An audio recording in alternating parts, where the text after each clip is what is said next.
Greetings, this is TK Trav, aka Travis Magus, here with LVX777. Today's discussion will be about elementals. Are elemental spirits the same as demons, the same as angels, or the same of any other type of popularized spirit?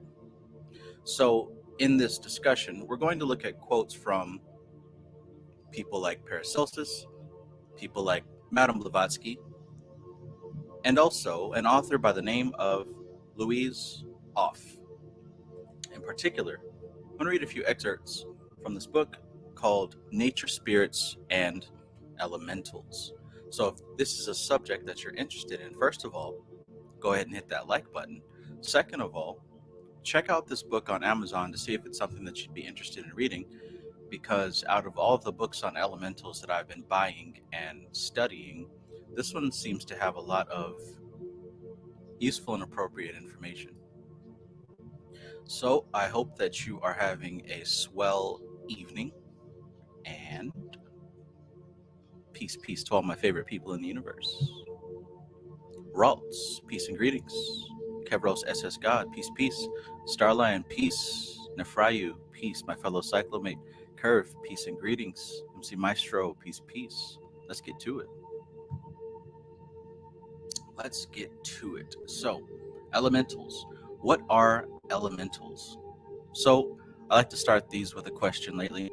Can anyone tell me, in your words, so far, what would you say is the difference between elemental spirits and, say, demons? What would you say would be the difference between these elementals and demons? What's with the category, right? What would be the distinction between these types of things? Tell me in the chat. Let me know.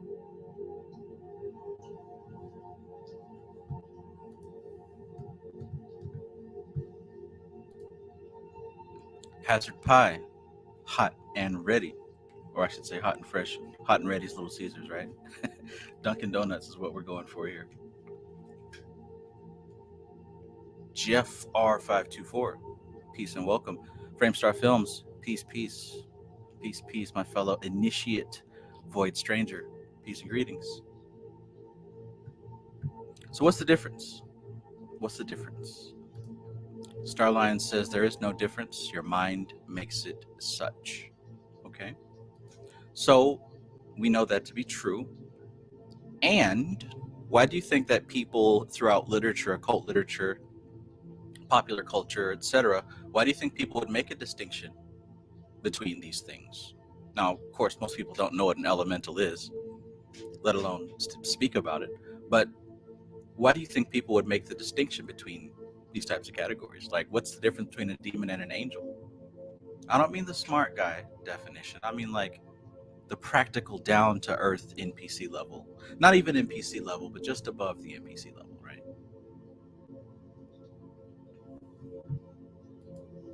Nooney's Universe, peace.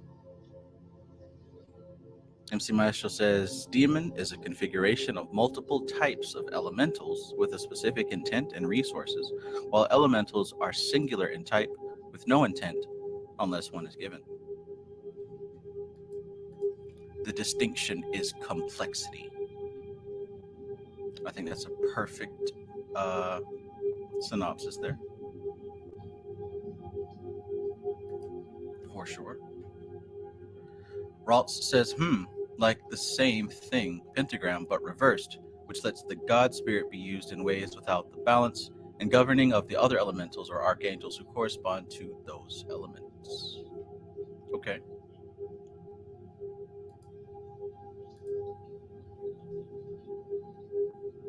Void Stranger says it's about how the elemental can support your desire. All right.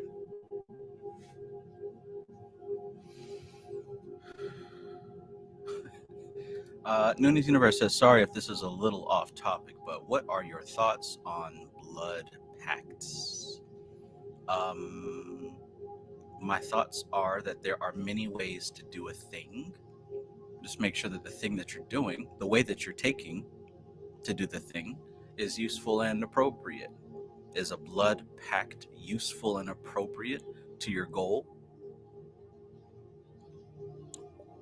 If it's not, then examine the intentions behind you considering to take a blood pact, right? Those are my thoughts on it.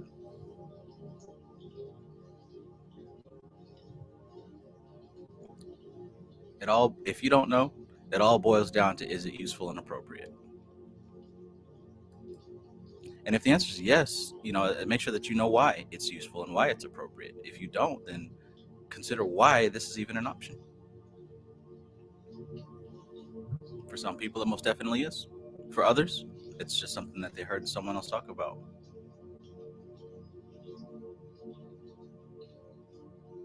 Starline says, can it be people distinguish them because of fear-based indoctrination? Absolutely. People don't want to be knowingly working with demons, so they make sure they work with the good guys. Just making a guess here. Okay, yeah, that's a great analysis there as well. Cool. So let's see what Madame Blavatsky has to say, right? If you don't mind, I'm going to read a little bit. Let's see what Madame Blavatsky has to say about these distinctions.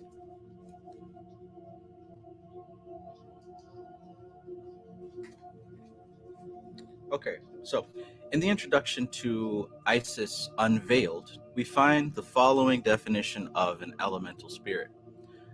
The creatures evolved in 4 kingdoms. By the way, how's the audio? Is the volume good? Is the music too loud? Is the microphone picking up everything? How are we doing with the audio?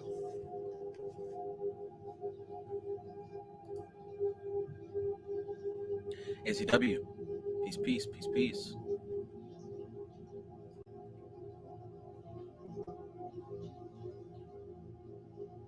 Cool. All right, so let's read this excerpt. The creatures evolved in the 4 kingdoms of earth, air, fire, and water, and called by the Kabbalists gnomes, sylphs. The creatures evolved in the 4 kingdoms of earth, air, fire, and water are called by the Kabbalists gnomes, sylphs, salamanders, and undines. They may be termed the forces of nature and will either operate effects as the servile agents of general law or may be employed by the disembodied spirits, whether pure or impure, and by living adepts of magic and sorcery to produce desired phenomenal results. Such beings never become men. But there are classes of elemental spirits who do become men, as we shall see further on. I was listening to something very interesting by Rudolf Steiner, and he was talking about something that resonated with what Dion Fortune mentioned in the Cosmic Doctrine about these different classes, these group souls that manifest on a particular plane. And once that group soul lives out its experience in a race, then it graduates and moves on to the next plane. We could say, for example, dinosaurs might have populated planet Earth for a long time, and there were a big class of group souls who came through and took up dinosaur bodies and learned Earth lessons, and then graduated and moved on to the next plane, right? We could say something like that. We can say that right now, as the human is the dominant species, apparently, on the planet, the group souls at this time are using these vehicles, these instruments, to learn human third dimension experiences. And then when this is done, when this race is done, it will move on. And the next will have its run at this Earth game. Listening to Rudolf Steiner talk about elementals, there was one thing he mentioned where there were people here, the time of Atlantis or whatever, who populated the Earth in the bodies of the time. And there were 2 types of people. There were some people who were more leaning towards the dreamer, visionary, head in the clouds, artistic type. And then there were others who were more materialistic, right? More focused on the things of this world. And as incarnation after incarnation passed, those two types began to, the gap began to widen between the two. And essentially, those who were the dreamers, the creatives, the seers, were the ones who kind of had their hands in this world and the other world. And as the class graduated, they easily moved on. Whereas the other types of person who were extremely materialistic became more and more materialistic and separated further and further from their connection to spirit. And as the class graduated, as those vehicles and bodies of the time ran their course and were no longer used, when it came time for reincarnation, those materialistic individuals could not find a proper vehicle to reincarnate. So in a way, they were kind of just stranded in limbo. Too good for lower class bodies and not good enough for the next phase of vehicles. I thought that was interesting. In other words, what he was saying was that there are a category of elemental spirits that are presently here, that used to be spirits of the dominant race in the last epoch. But anyways, getting back to H.P. Blavatsky, she said that these were forces of nature, and they will operate as either servile agents of general law, or they may be employed by disembodied spirits, pure or impure, and by living adepts of magic and sorcery to produce desired phenomenal results.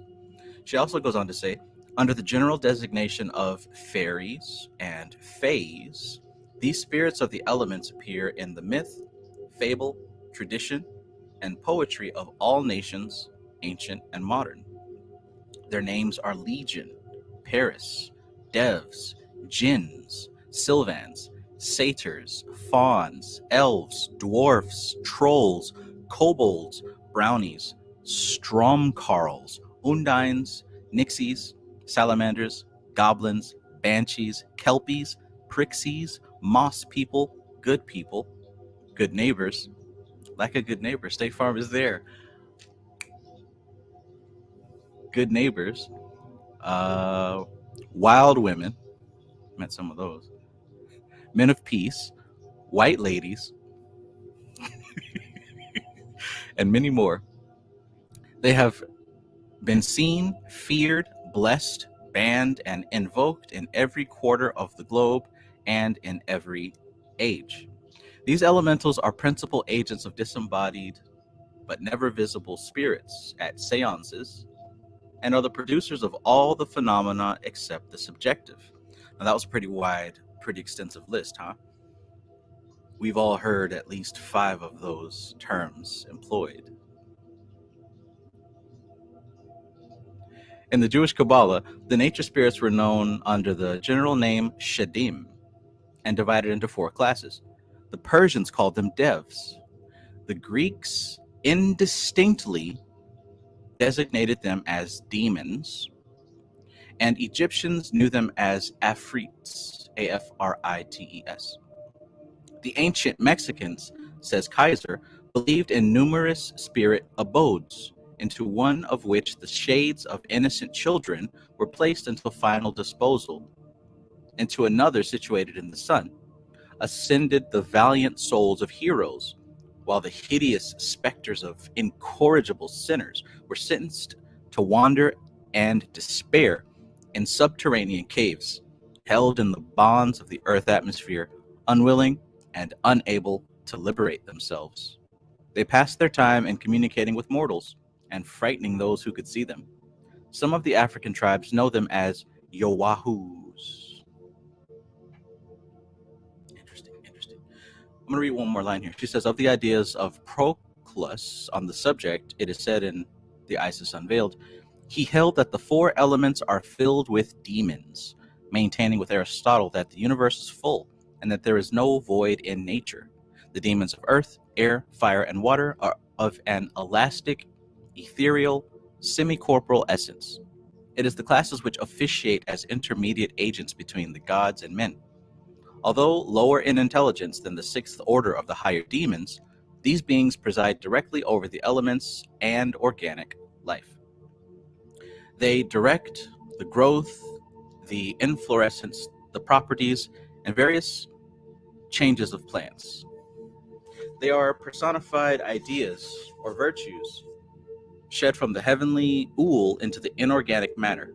And as the vegetable kingdom is in one remove higher than the mineral, these emanations from the celestial gods take form in the plant and become its soul. This is where we get a lot of concepts from alchemy, and also, what's the ancient word for pharmacopoeia, right? Medicines and herbs, what we currently have as pills and chemicals. Probably the same thing going on, right? All right, so that's what H.P. Blavatsky has to say about those types of spirits. You see anything interesting there about this subject?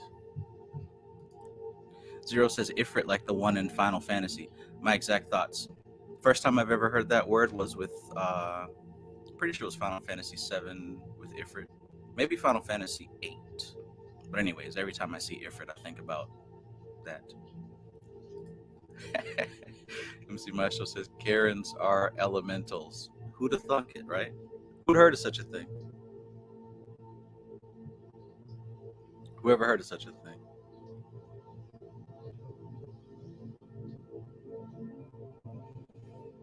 Nanny Alder dice.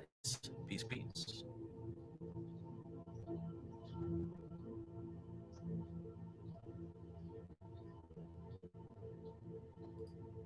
Ralph says, wow, Water Undine in the game Undertale is what that game character's archetype is, possibly. My son only got into Undertale a little bit, so I don't know too much about it. Wayne M, peace, peace. Noonies Universe, thank you.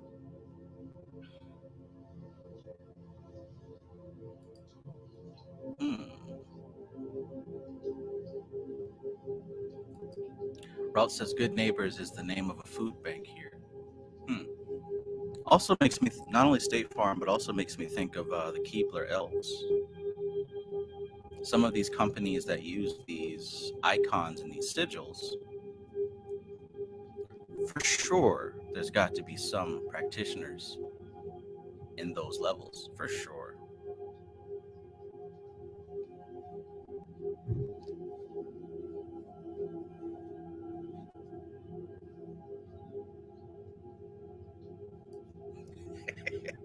I want to see the manager.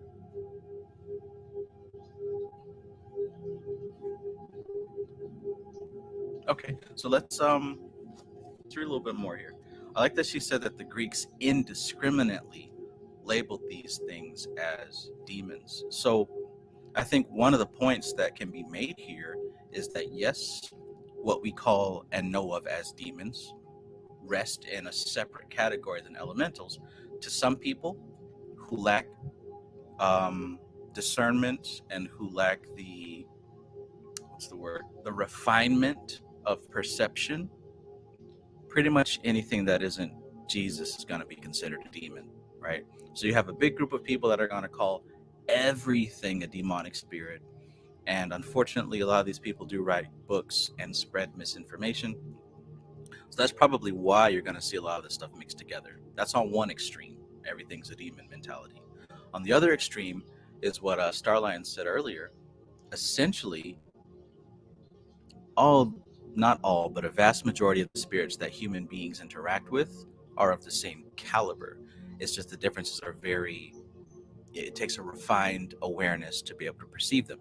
The same way that most of us have had a pack of crayons with like 10 colors, and some of us have had the pack with 64 colors. You remember that? Where it had, my favorite color was the neon watermelon. Yeah, I really loved that. But there's so many different colors in that 64 pack. Most people are content with just the basic 10 colors, right? Your 7 primaries plus black, white, and gray and brown. And then there are others who have a more refined perception. So they're going to use periwinkle. They're going to use teal. They're going to use indigo instead of violet, instead of purple, right? right? There's going to be these specific gradations that matter to people who have a certain refinement of taste. Likewise, when it comes to these spirits, generally speaking, you're going to be working with an elemental, generally speaking.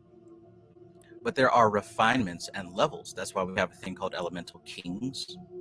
And of course, that would stand to that there are queens and princes and princesses, etc.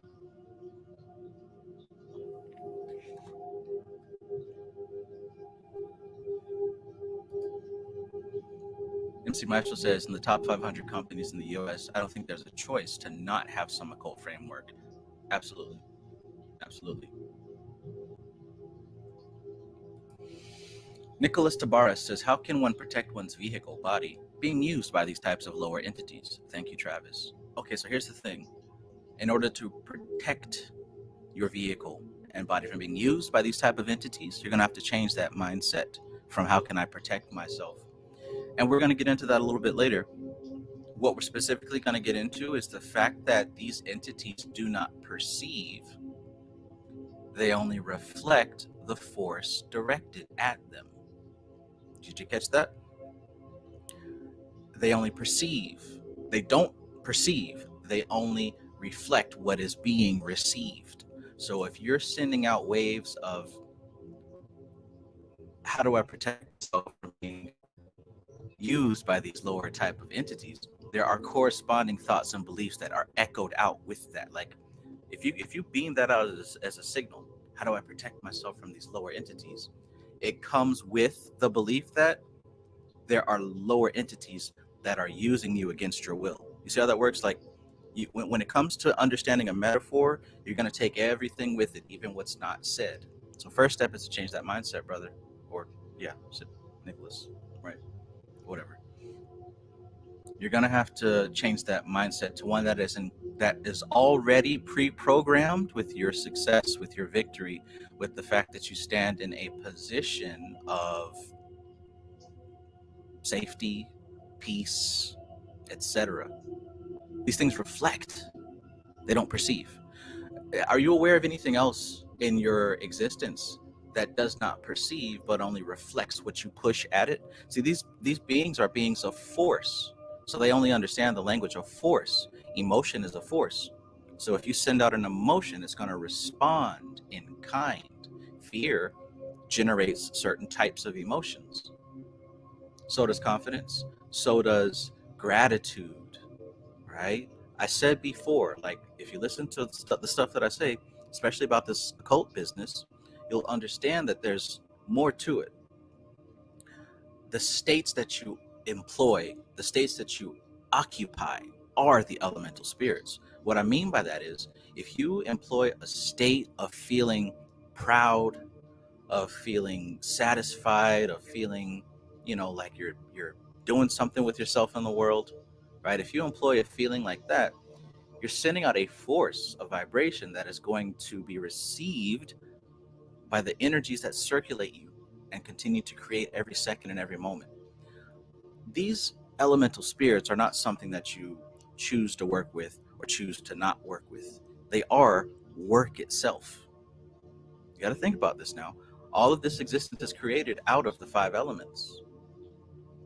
And we're talking about elemental spirits, which are the intelligence factor of these elements. In the Indian tradition in Samkhya, we talk about the tattvas, also known as the bhutas, Bhootas. Now, even the Vedic system, even the Samkhya system has these elementals, and they call them bhuta ganas, and they are ruled over by Ganesh. So the easy answer is go do some Ganesh mantras. But the sophisticated answer is to change your mindset entirely so you can avoid the problem that you're seeking to avoid. So in any case, the states that you employ send out signals, frequencies, right?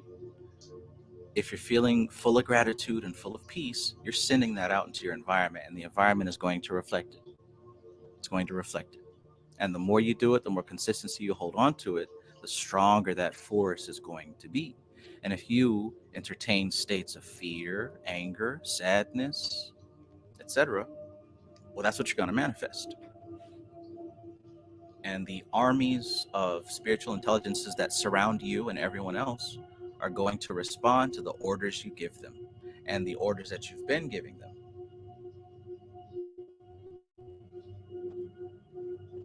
Let me know if that makes sense to you, if that is an answer that you can utilize.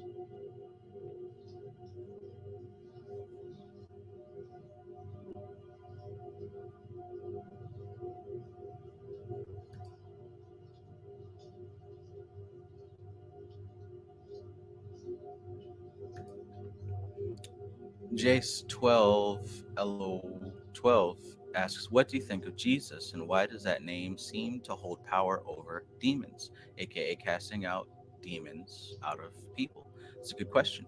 So when you examine the names of Christian God as well as Christ, you'll find the elementals right there. The name of Jehovah or Yahweh is actually name constructed out of the four letters Yod He Vav He, which are representations of the four elements. And it is also a code for the process of creation. These four elements and elementals don't just represent, beings floating around in the invisible world. They also represent the process and the pattern through which consciousness moves, the patterns through which consciousness navigates existence. So when we get to the Christ aspect, this is where we acknowledge the power of the fifth element. The fifth element that the Vedics called Akash, the fifth element that the Hebrews called the Ruach, or the spirit, or the Shin, or the breath. And this is the orchestrating element that is super refined, super subtle, and above the other four elements. We can say that earth is dense, water is less dense, fire is more subtle, air is the most subtle of the four. And then, of course, we've got spirit, which is the fifth element that rules over the lower four. So the name Christ is, or Jesus, the name Jesus is Yod He Vav He with Shin in the middle. So instead of Jehovah, it's Jehoshua, right? So Jesus is the magical word for the five elements, whereas Jehovah is the magical word for the four elements. This is why the name of Jesus holds power over the four elements. I don't know if you were a Christian hoping to, trip me up or whatever, but now you learned something about why that word has power over demons.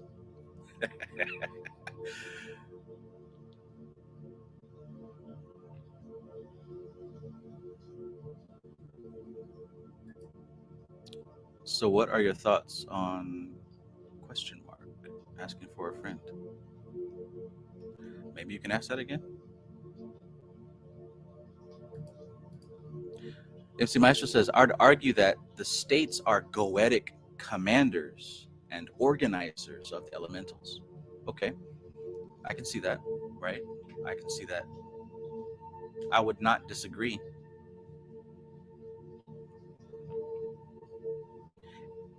And in a way, that would also speak to the hierarchy of these things. Like you said, the goetic spheres being more of a conglomeration of a complex formula of elementals, whereas elementals are more simplified in their structure. Starline says, is music an elemental? Because when I listen, I get moved and can tap into happy states and inspiration. Absolutely. Absolutely. Right? Why do you think that you see all these people on social media terrified, talking about how, oh, these musicians, they sold their soul and they're working with demons. And look, Lil Nas X has the devil in his video, and Lady Gaga and whoever else y'all listening to. Oh, they have demons in their videos. Well, this is what they really mean. Anyone who is an artist is most certainly working with these spirits.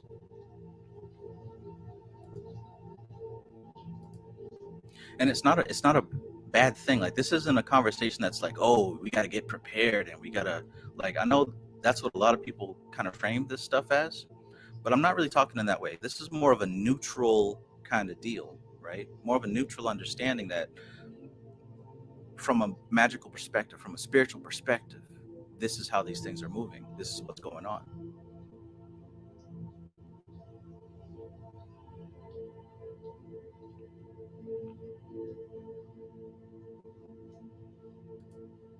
Framestar Film says, a little creative technique I use. I have a sun ray crown drawn onto my bathroom mirror in steam.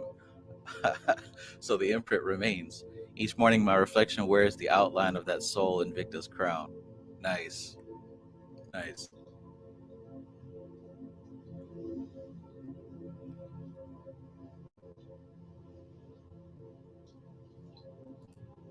And see, look at how that speaks to the subconscious, right? Look how something that simple, it bypasses the logic and goes straight to the subconscious. This is what you want to do.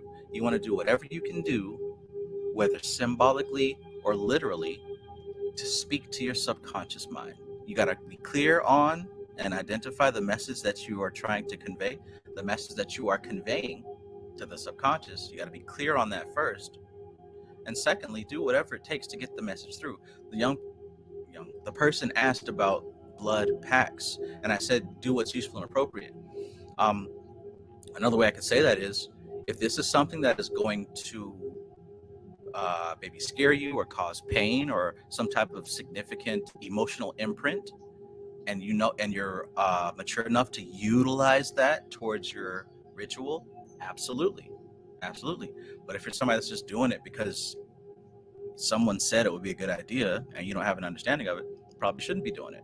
But if you know that you can use that pain and that fear and that emotional shock towards your ritual, do it. Wisdom and understanding in all things that you do. Have wisdom and understanding in that. I like that crown on the mirror thing.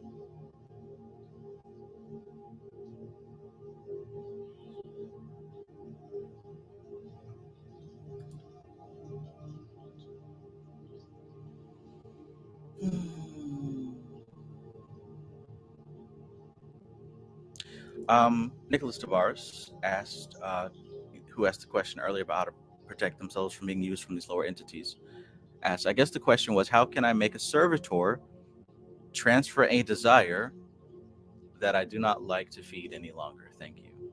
Okay.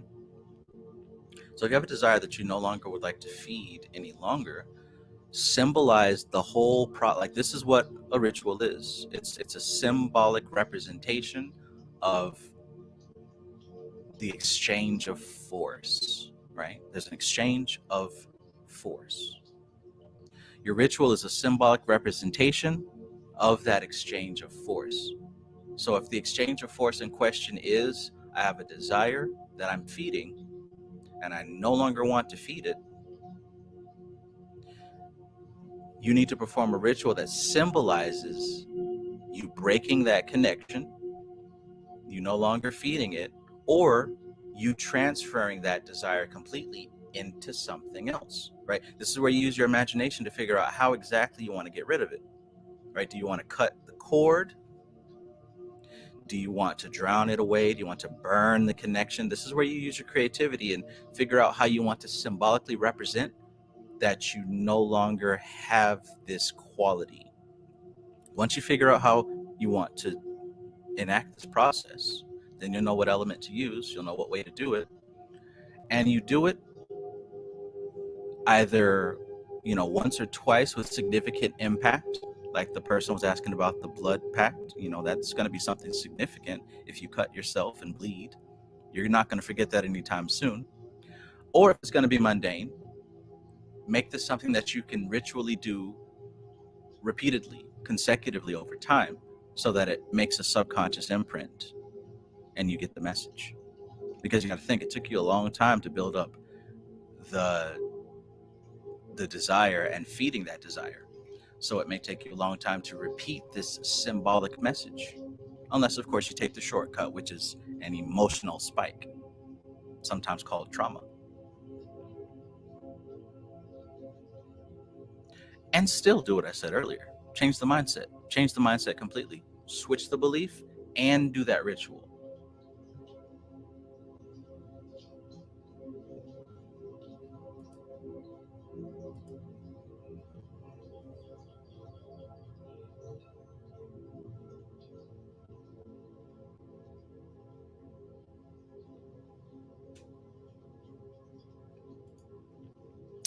0 says one question. If you're in a state of wanting to dominate them, to make them stop eating that energy, is it the only way to just ignore and let them resonate with other entity? Okay, so again, like there's a thing called presuppositions. And what presuppositions means is that when you engage in a certain belief, we're going to go ahead and assume that there are other beliefs that are attached to it, right? So when it comes to taking on a metaphor, you're going to take on everything that comes with it. And if the metaphor that you're choosing to illustrate this story is, I'm in a state where I want to dominate them, then understand that you're also opening the opportunity for resistance. You're also illustrating something where you're going to have to keep up the pressure of that dominance. And if you're somebody who's prepared to play that game, by all means, that's your energy. But if that's not your natural flow, you might want a different metaphor. You might want a different metaphor. There's so many different ways to do this. Like I said, this is something where you have to be creative and really examine what symbolic message you're trying to send here. Force responds to force. It isn't as literal and logical as you might think. It's all about the state that you put yourself in. And if it's a state that you naturally embody and you're naturally strong in, use that. Use what you're naturally good at. Don't try to do something that isn't you. If you catch my drift. But like Maestro just said, he said that domination narrative can go hard if you illustrate and orchestrate it well. Right. If it's your natural energy, go for it. Go for it. You can probably do it better than most anybody else. Right? Choose the correct symbols, choose the correct patterns, right? And you've got plenty of stories in media, movies, games, archetypes that you can choose, right? There's archetypes already in place. You know, do what's useful and appropriate. Let me catch up with some more of these, and there are some more things that I want to read.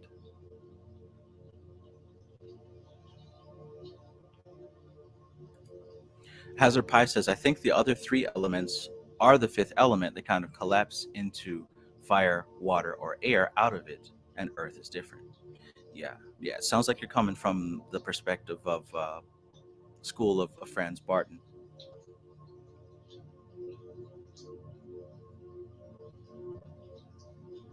Yeah, and even whether it's the School of Franz Barton or if you're looking at it from the Vedic perspective, from the Samkhya perspective, you'll see that all the elements do have combinations of each other within them. Because really, we're not looking at five distinct categories, they do kind of blend into each other. It's a lot like looking at that band of light, that color spectrum that humans can see, that tiny slice of existence out of a super long stretch of possible waves. We got that very small rainbow band of ultraviolet to infrared and everything in between. And notice how orange and yellow don't have a clear distinction, how blue and green don't have a clear line, it kind of fades in. The elements are like that. The elementals are like that. The stages of creation are like that.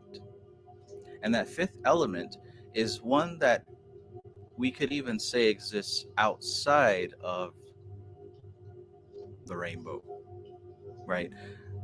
On the outside perimeter of that infrared and ultraviolet.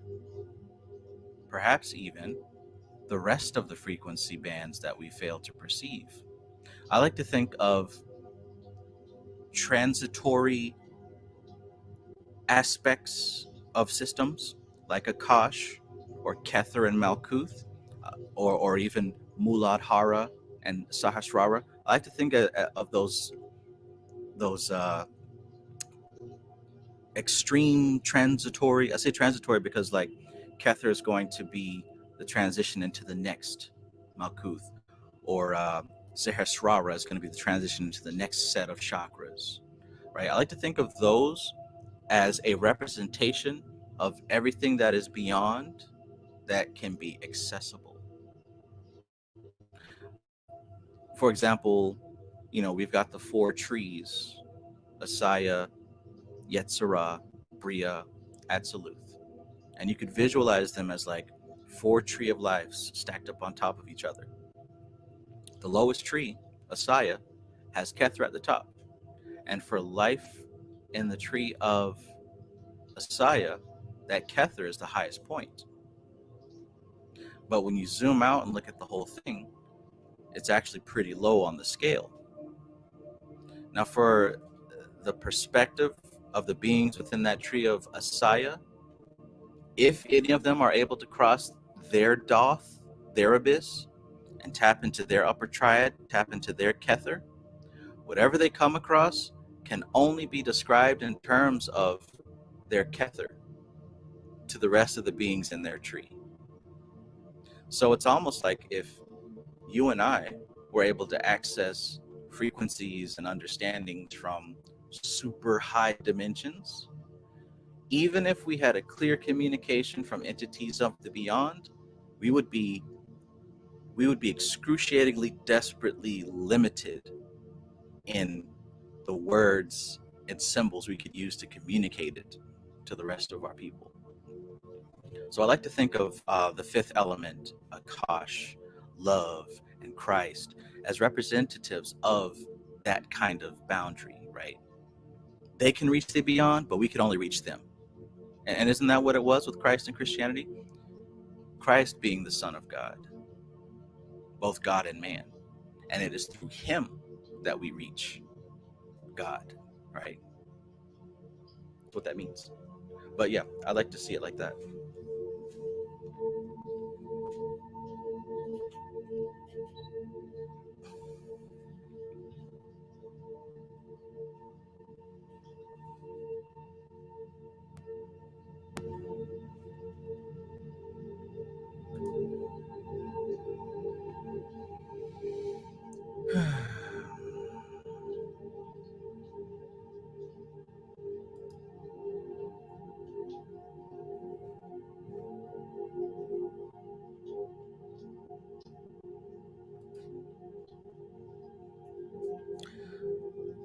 Starline says, when we were children, our imaginations roamed and we did rituals all the time without knowing, building kingdoms in our minds before dinner time. And we played with these elemental spirits, didn't we? We had certain names and personalities for our toys. Some of us as adults still name our car, don't we? Or you name your computer. Thanks, Mac. Or perhaps you name your favorite knife and cooking pot. Like we still in soul and spiritualize mundane objects. And this is the whole art behind creating servitors and using figures as their physical representatives. Grown-ass people still do it, right? And say, for example, you got this car that's falling apart and you're just trying to get to work and you're trying to rev it up and you're like, come on, Roxanne, you can do it, right? And you put all your hope and your belief into the spirit of your car, and it cranks up one more time for you to get to work, right? That's working with an elemental.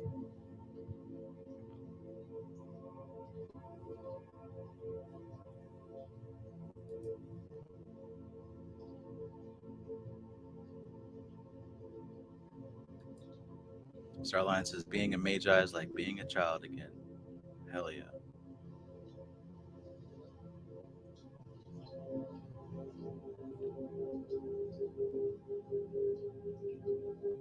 All right, let me catch up with these chats so I can continue.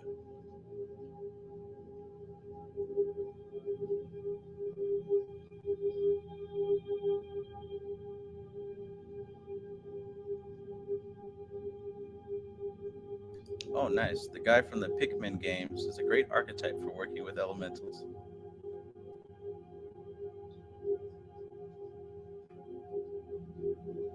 Koisul, peace. Koisul says, I did a 162-day working invoking Earth. 162 days.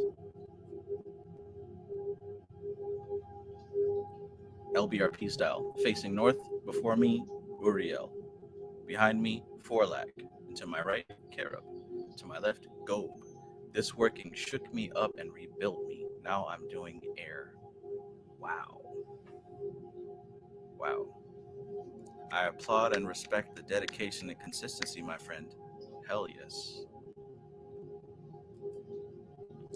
The elemental work is so important, the foundation. It shook me up to the core and rebuilt me in a way. Yeah, that is awesome. That is awesome. Keep going, and I'd love to hear more about what you're going through with this.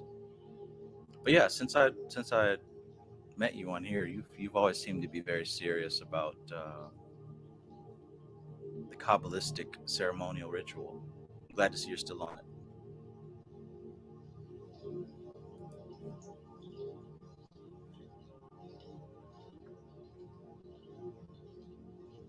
Okay, so let's keep going. I mentioned first there was Madame Blavatsky. There's also something by Paracelsus that I wanted to read, and it goes as follows. Who knows who Paracelsus is? All right, so check that out. Check this out. Let's get some more information here. We will quote certain extracts from the pages of this wonderful interpreter of nature. We're talking about Paracelsus here. There are two kinds of flesh, one that comes from Adam and another that does not come from Adam. The former is gross material, visible and tangible for us. The other one is not tangible and not made from earth. If a man who is a descendant from Adam wants to pass through a wall, he'll have to first make a hole through it. But a being who is not descended from Adam needs no hole nor door, but may pass through matter that appears solid to us without causing any damage to it. These beings not descendant from Adam, as well as those descended from him, are organized and have substantial bodies. But there is as much difference between the substance composing their bodies as there is between matter and spirit. Yet, the elementals are not spirits, because they have flesh, blood, and bones. They live and propagate offspring. They eat and talk, act and sleep, etc., and consequently, they cannot be properly called spirits. They are beings occupying a place between man and spirits, resembling men and women in their organization and form, and resembling spirits in the rapidity of their locomotion. They are intermediary beings, or composita, formed out of two parts joined into one, just as two colors mixed together will appear as one color, resembling neither one nor the other of the two original ones. The elementals have no higher principles. They are therefore not immortal, and when they die, they perish like animals. Neither water nor fire can injure them, and they cannot be locked up in our material prisons. They are, however, subject to diseases. Their costumes, actions, forms, ways of speaking, etc., are not very unlike those of human beings. But there are a great many varieties. They have only animal intellects and are incapable of spiritual development. Interesting, interesting. There are two kinds of flesh. What do you think about that? What do you think about that?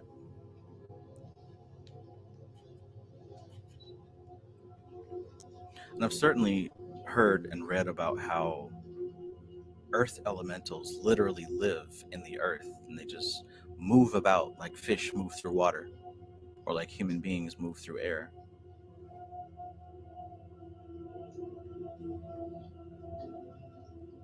In a way, it to me sounds like we're talking about different rates of vibration, right?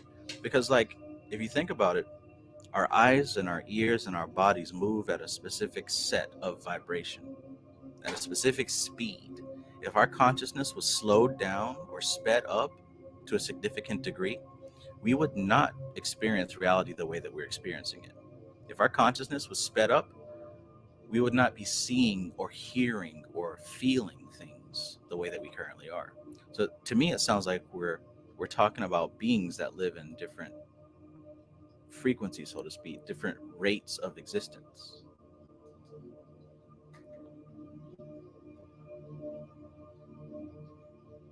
Mhm.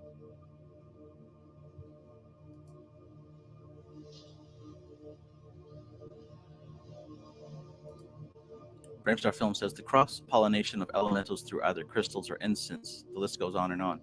Think of how you might dress your altar and even yourself. We already spoke of fashion. Yeah.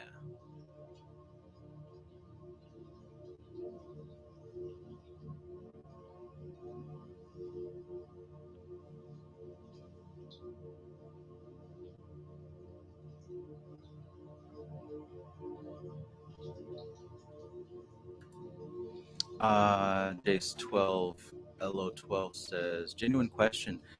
This is the element that rules over other elements. Is it not the most powerful?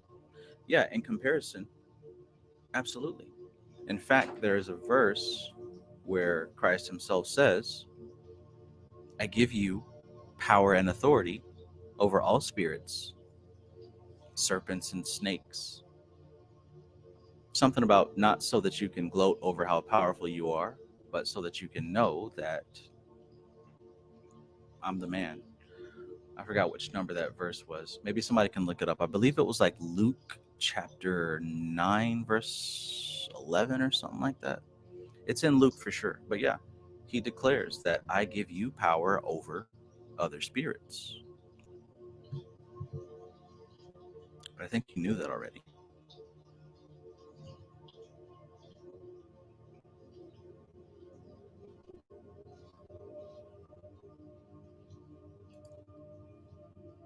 Ralt says, I never knew that they had bodies. Yeah. And I think it would make sense if I were to try to make it logically work out that these would be things that exist in a different rate of vibration.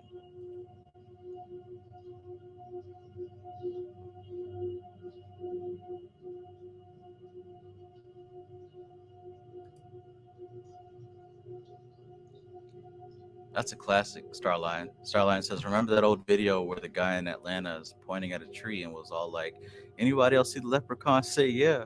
Now I'm starting to believe he was telling the truth. Yeah, man. That was like one of the first memes. I remember when that came out. That was like one of the first internet memes. Anybody who see the leprechaun in a tree say yeah. Everybody's like, yeah. And he's like, everybody can't be lying. Yeah, that's classic. That's classic right there.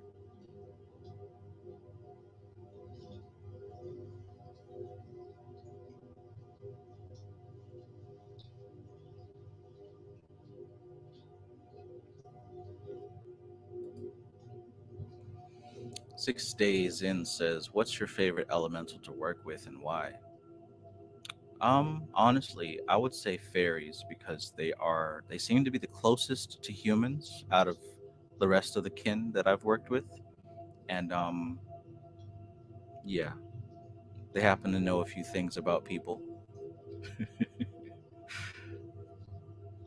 I'll leave it at that.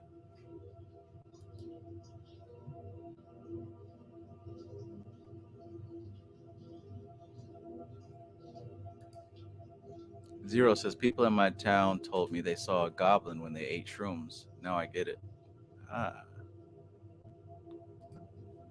MC Maestro says earth elementals as insect auras and mineral electricity.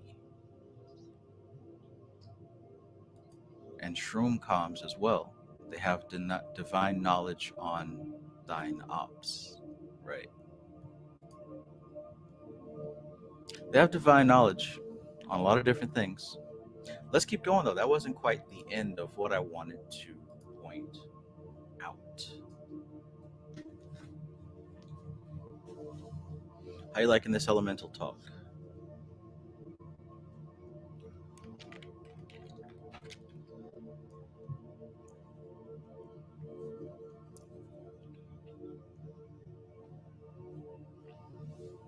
So, in saying that the elementals have no higher principles, and when they die they perish like animals, Paracelsus did not stop to explain that the higher principles in them are absolutely latent, as in plants, and that animals in perishing are not destroyed, but the physical or soul part of the animal passes by the process of evolution into higher forms.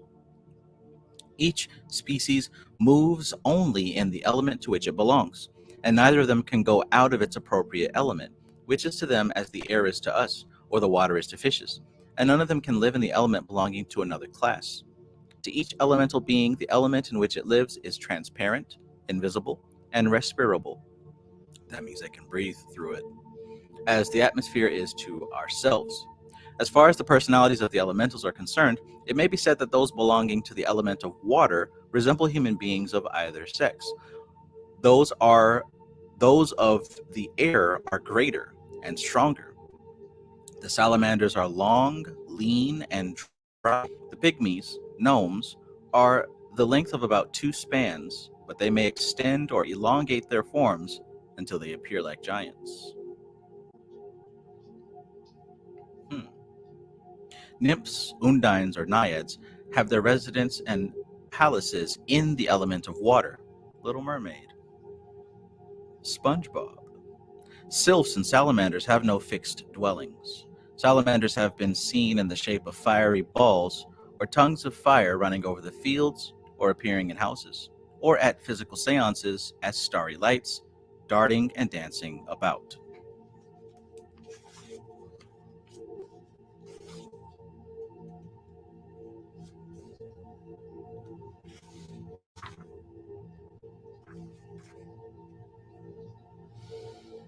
Okay, all right. Elementals as forces. Forces respond to forces. Man, as a superior force, acts upon them, therefore, injuriously or beneficially. And they, in their turn, poisoned by his baleful influence, when he is depraved, become injurious forces to him by the laws of reaction.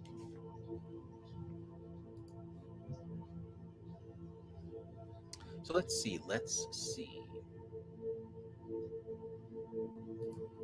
Azurpai says, love it, so many possibilities. Yeah, absolutely, right?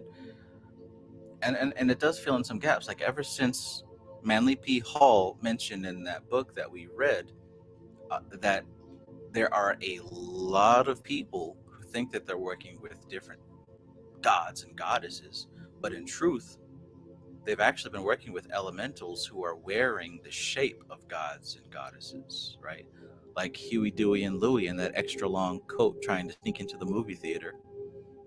There are many people who believe that they're working with specific entities or deities, and they're really just working with very clever elementals. And I can say that for sure because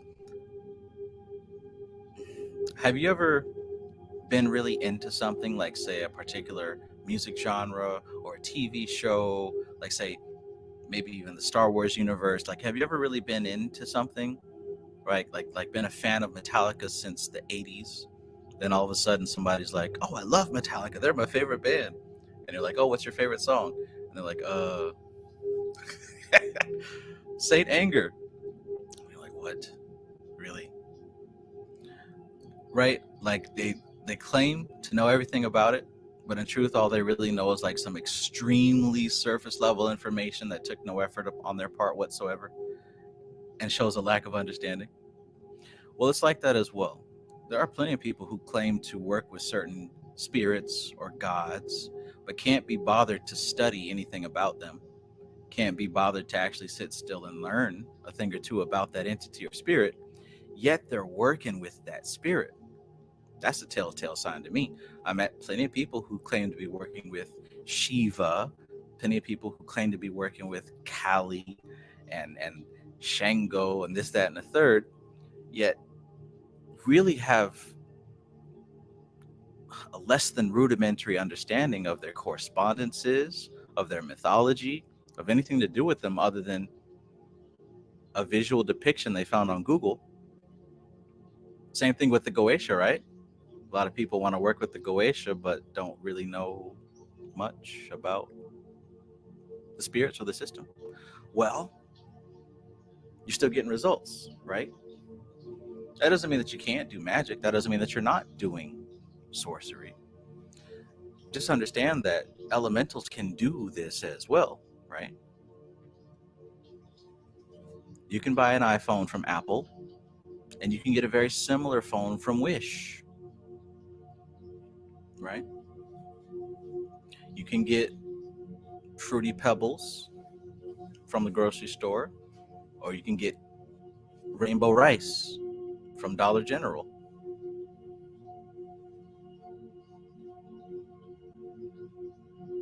We have Shiva at home.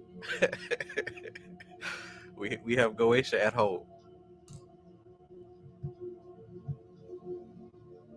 We got Oshun at the house. Ace in the place. Peace, peace.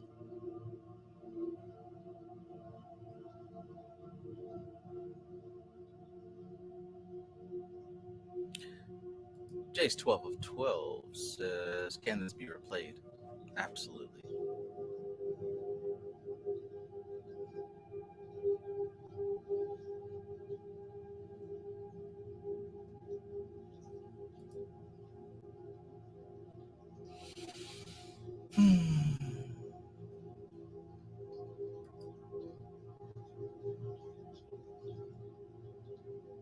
Yusuf Familiar says, this is great. Learning a lot. Awesome. MC Maestro says, the giant on the beanstalk as a gnome, right? Gnomes always have this treasure that they're guarding, don't they? Even Shrek. Azurpai says, like volcano salamanders or sun salamanders or tiny flame ones in candles. Yes. Got one over there, I'm sure.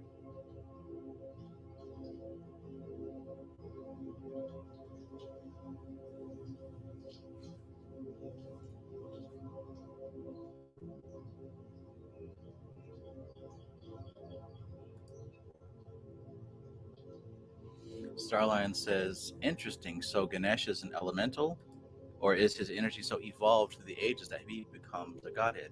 Well, he's a lot like what I described about that Christ energy, son of Shiva.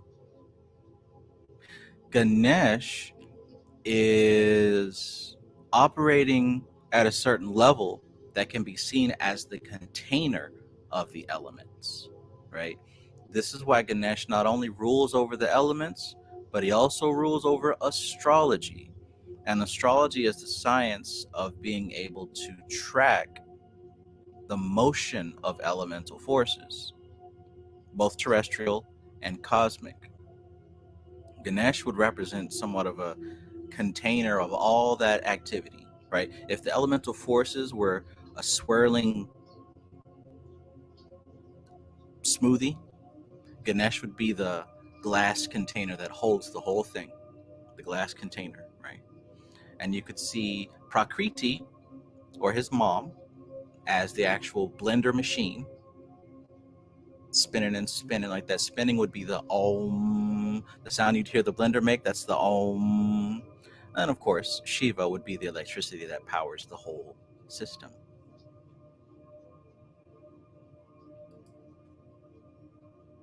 That's why Ganesh rules over the elements. That's why Shiva is a state of unconditioned consciousness, meaning unconditioned, meaning consciousness that has not been reduced into elemental qualities, consciousness that has not been reduced into cosmic qualities. When we talk about the power, right? The person asked about the power of Jesus. When we talk about the power that certain entities have over certain forces, the reason being is because they are beyond them. They represent a state of existence and vibration beyond the elemental forces. So Shiva represents a state of existence beyond manifestation, beyond incarnation, right?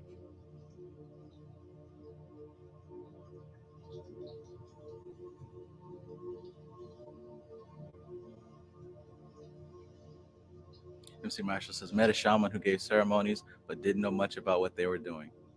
Oh yeah, we got shamans at the house. These folks are Not to say they don't get results, because they are working with elementals for sure. They just aren't what they think they are, or not what they're telling you. Maestro says, but looking back now, she was working with earth elementals explicitly in guise. Yeah, and you know what? And with that knowledge, it might start to become easier to pick these people out, because there's a lot of them on social media, and they don't give a damn. As you buying what they selling, they will keep on hustling their element, and that's fine, right? That's fine. If they're getting results, if you're being entertained and you're getting what you came for, then hey, right? It is what it is. Never am I saying anything is a bad thing, because bad and good is relative, is useful and appropriate. That stuff ain't useful to me or appropriate. Maybe to you it is. Keep it up.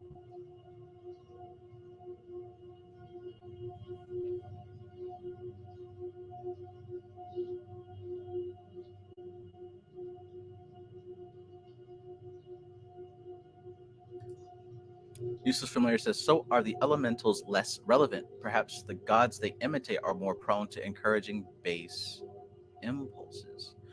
I would say that encouragement of base impulse has a lot more to do with the individual, the practitioner.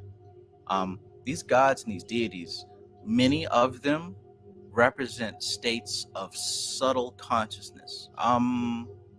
So everything that we can experience down here is going to be some blend, some ratio of consciousness to matter, consciousness to energy. The lower on the scale, extremely dense, extremely gross, high levels of matter, of energy, in comparison to small levels of consciousness. Right? That's a lot of this terrestrial stuff down here, right? Animal nature, addicted to Pornhub, and smoking and drinking and gambling and killing, and all the regular human shit that people do and can't get enough of. That's like materialistic, extremely close to dense matter, very little spiritual nature to it. And there's levels in between, going all the way up to very high ratios of consciousness and very small ratios of matter. Those being a bit more unattached from human life, reaching up towards pure spirit. So these levels can be seen like rungs on a ladder that you can grasp and pull yourself up with, right? These gods, these goddesses can be seen as rungs of a ladder that you can grasp and pull yourself up with.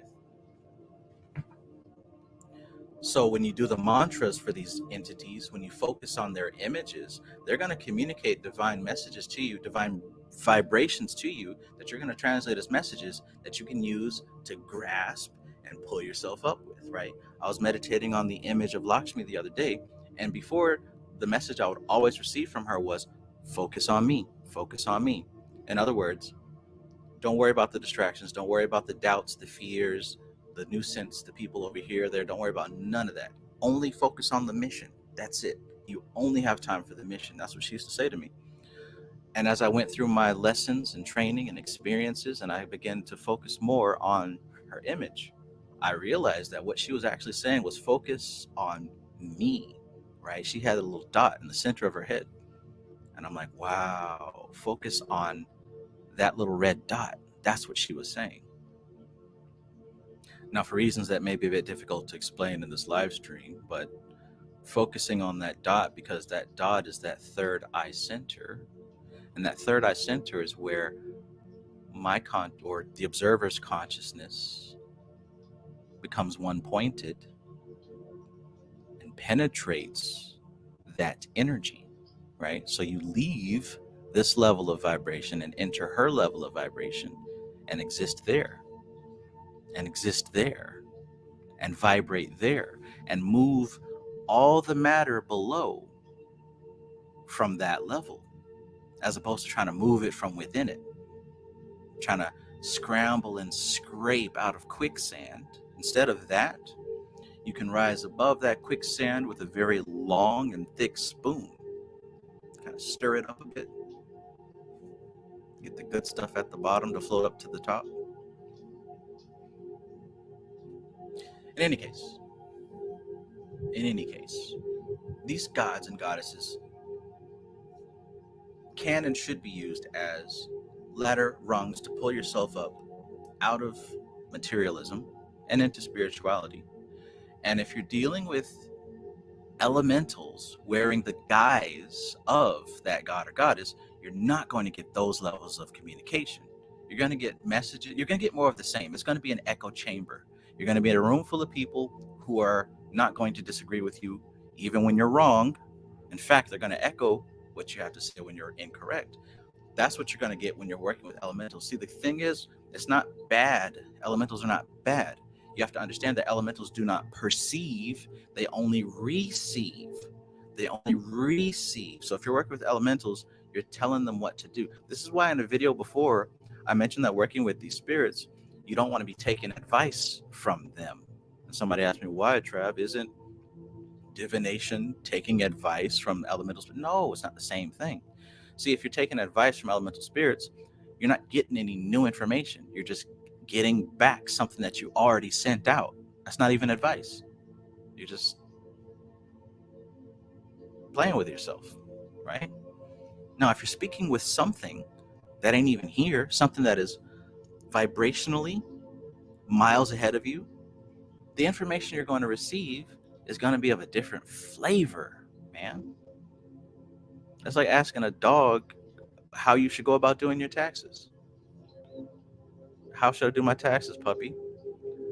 Buy me a steak. That's how you should do your taxes. And you're going to say, okay, buy that steak. I hope this works, puppy. Right? The dog got his steak. What you get? All right?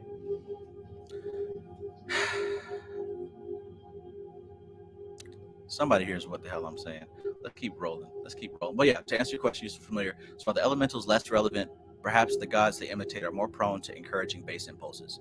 The individual ego of the person is what's going to encourage or discourage base impulses. Do you have the dexterity? Do you have the strength and the resilience to deny, to resist, or to transmute base impulses into something higher? Or do you fall to temptation literally every single time? That's on the person. Less relevant, useful and appropriate. Useful and appropriate. There's a purpose. There's a proper purpose for everything. Do you understand the proper purpose? That's the deal. That's the deal. We grow natural family. Good to see you. I hope you're having a great evening. I hope you and your natural family are having a great evening.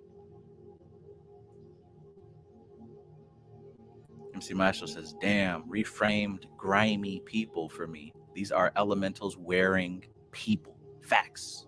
Facts. Exactly. That's why I keep my distance.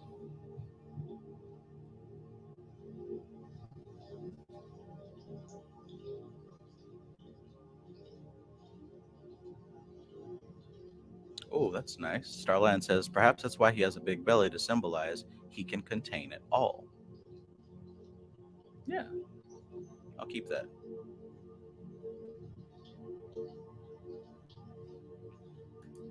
Routes says, whosoever wants to understand and interpret both must ask God for the spirit and the light out of which and in which they are written. He was simply to have the light which shone for the sages. Otherwise, he would judge this like a blind man would judge colors. A blind man would judge colors. Now that's hilarious.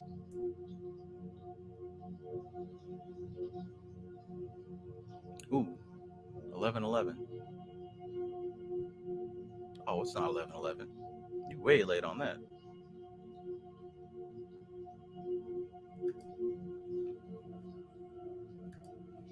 Hazard Pi says elementals can actually affect the physical plane if they are strong enough, I think. Absolutely.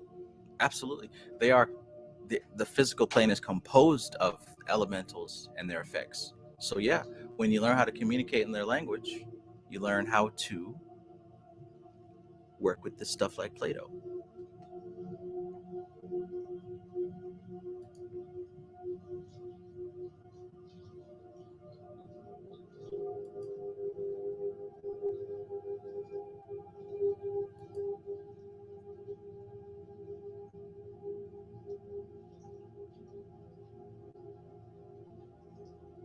Speaking of Metallica, I'm so excited that Metallica has now come to Fortnite. Master of puppets, I'm pulling your strings, twisting your mind and smashing your dreams. Blinded by me, you can't see a thing. I love that song. Metallica's great. Now, I was a real fan of Metallica, so I'm certainly going to enjoy this season. All right, so there's a few more things that I want to read, and then we'll wrap it up. Now that I'm singing Metallica, I'm ready to jump back in.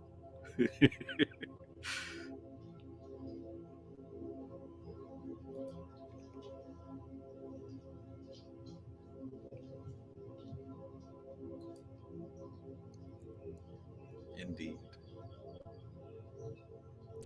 All right, all right. Let us keep going. Let us keep it going. Route says, when you feel your ego liberating, how can you maintain and propel this way of life and prevent moving back, especially when unfortunate events cause the ripe shadow to show? How to heal a shadow best. This way to heal is going into it knowing that it's about healing, not about rejection or cutting off or throwing away. It's about reintegrating. If there is any gut reaction, any type of emotional reaction like that, there is a portion of you that has been frozen due to some previous experience. So you want to do your best to go back into that state, not that experience, but the state that behaves in that way, and unfreeze it by letting it know that it is okay to move forward into the future. Say, for example, if something bad happened when you were 12, there's a part of your consciousness in that moment that gets frozen and stuck at 12 years old. So whenever something similar happens, you immediately revert back to that 12-year-old state and you behave as if. And the way that you essentially heal that is you reinvoke that state, not that experience, but an experience that causes you to go back into that state. And you let that aspect of yourself know and understand that it is okay to grow up and move. And I say grow up, not like grow up, but stuck at 12. And it's stuck there. You got to let it know that it is okay and that it is safe to continue to grow and to catch up to where you are now.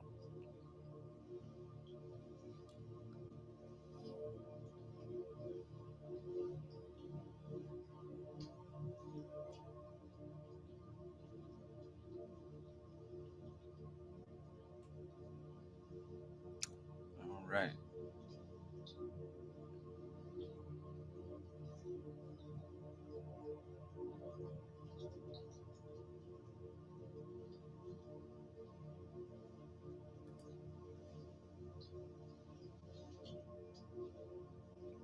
Ralt says Metallica and Fortnite. I don't know much about Metallica, but I do like their songs.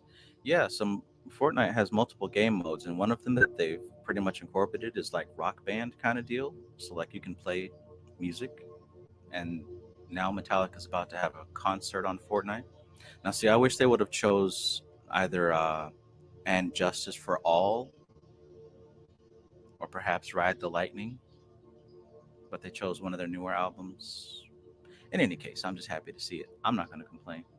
But yeah, you can even purchase their likeness and run around shooting people as James Hetfield or Kirk Hammett or even Lars or Robert. Uh-oh.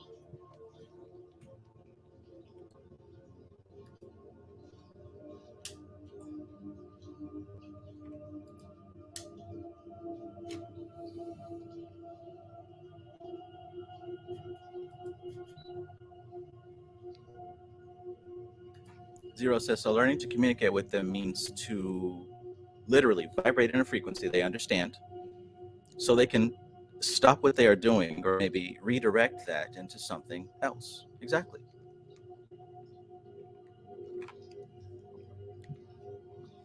Eggs Blackley.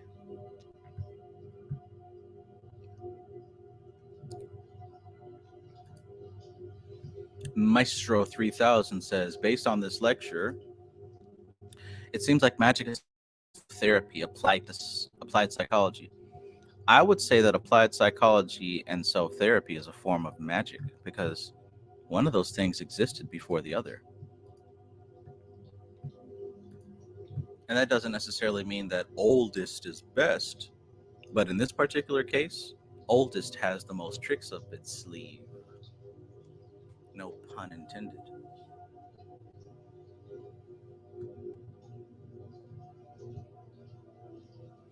Okay, let's continue. Let's continue. There's more that I want to read, so I hope that you are enjoying this and learning something. So, there's another book that you should, well, I'm not going to say you should get it, but if you're somebody who likes to read information, particularly about this subject, there's a book that's called Man, Fragments of Forgotten History. Now, I checked on Amazon, ordered mine. It's about 25 bucks. There's some for 38 bucks. If history is an indicator of things that happened, then the $25 one might get sold out. But Man, Fragments of Forgotten History. Let's see what that book has to say.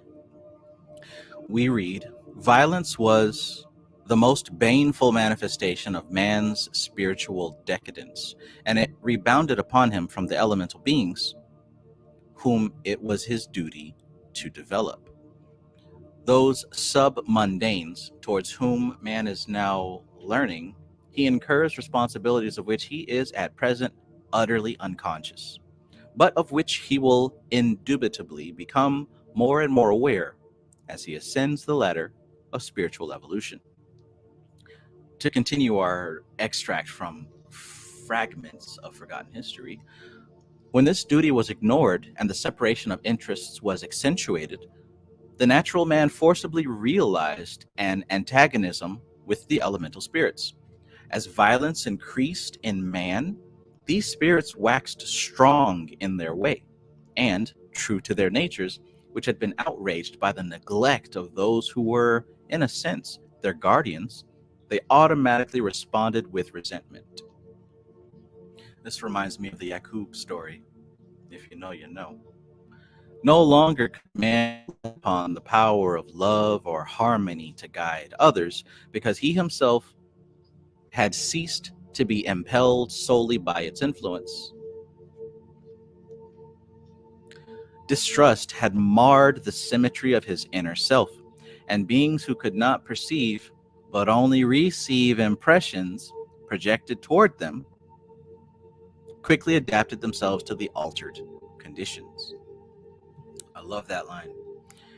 Beings who could not perceive but only receive impressions projected towards them. Got it? Elementals as forces respond to forces or are swayed by them. Man, as a superior force, acts upon them, therefore injuriously or beneficially, and they, in their turn, poised by his baleful influence, when he is depraved, become injurious forces to him by the laws of reaction.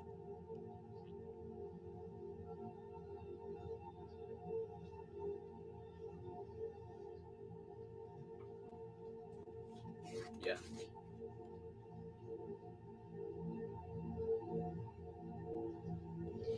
Talks a little bit about their appearance and how people kind of started to see them as a bad omen and bad luck. Once humans became more and more distant from them, people started to see them as bad omens and bad luck. So they started to manifest as bad omens and bad luck, right?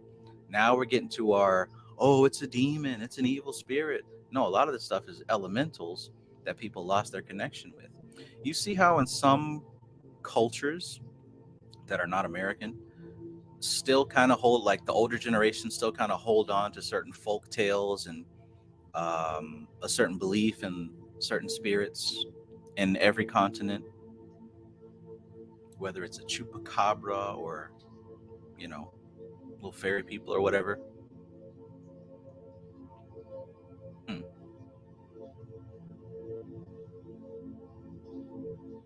Yeah, Time came when an occasional appearance was viewed with alarm. Wait, let me go back. There were exceptions among the race then, as there are now, whose finer perceptive faculties outgrew or kept ahead of the advancing materialization. In other words, there were a few people who continued to be perceptive to these entities, while most people started to become less and less perceptive. We see that. They alone, in course of events, could feel and recognize the influences of these earliest progeny of the earth. Right? So some of us were actually born with the ability to detect and sense and perceive these entities. And I believe that most of us were, but over time we're trained out of it. We're trained out of it. Time came when an occasional appearance was viewed with alarm and was thought to be an omen of evil. Recognizing this fear on the part of man, the elementals ultimately came to realize, for him, the dangers he apprehended, and they banded together to terrify him. They reflected back to him his own fears in a concrete form, sufficiently intelligent, perhaps, to take some malicious pleasure in it. For man, in propelling into space, a force of any kind is met by a reactionary force, which seems to give exactly what his mind foreshadowed. That's why I answered the way that I did with the person's question earlier, right? Change your mindset first and foremost, because if you believe that these things are out to get you, they will then be out to get you. There are no enemies. How many times have you heard me say that? For a reason. For a reason. In the negative coldness of fear, he lays himself open to infesting molecules or atoms which paralyze life, and he falls a victim to his own lack of faith, cheerful courage, and hope. They found strong allies in an order of existence which was generated when physical death made its appearance, i.e., elementaries or shells. Elementaries are larvae, you could even say cliphotic style elementals. Ooh, we'll get into that later. And their combined forces began to manifest themselves at night, for which man had a dread as being the enemy of his protector, the sun.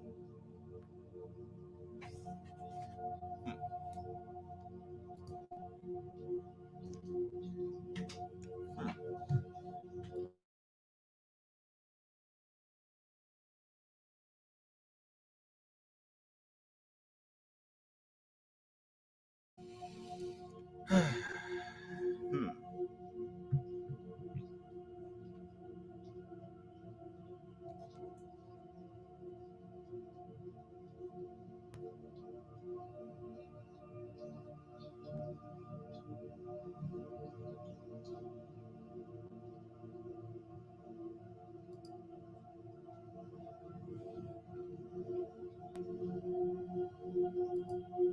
Rout says it's like a reflection of humanity's actions over a millennia.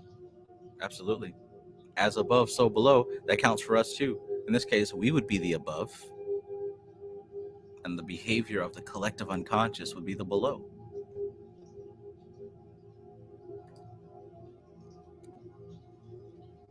That's a good point. Maestro says humans only developed technology, an indication of prana, in times during and after warfare. Everything has its purpose, right?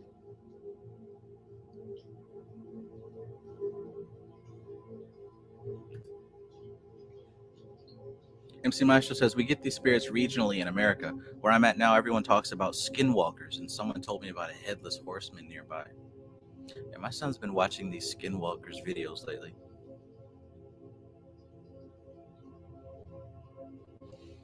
6 Days In says Adventure Time Season 9 has 8 episodes about the elements. Hmm.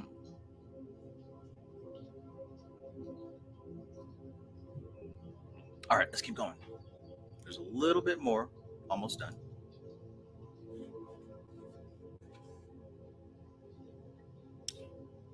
So,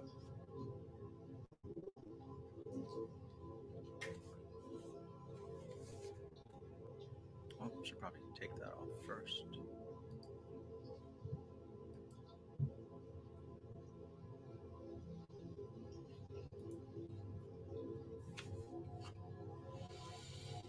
Okay.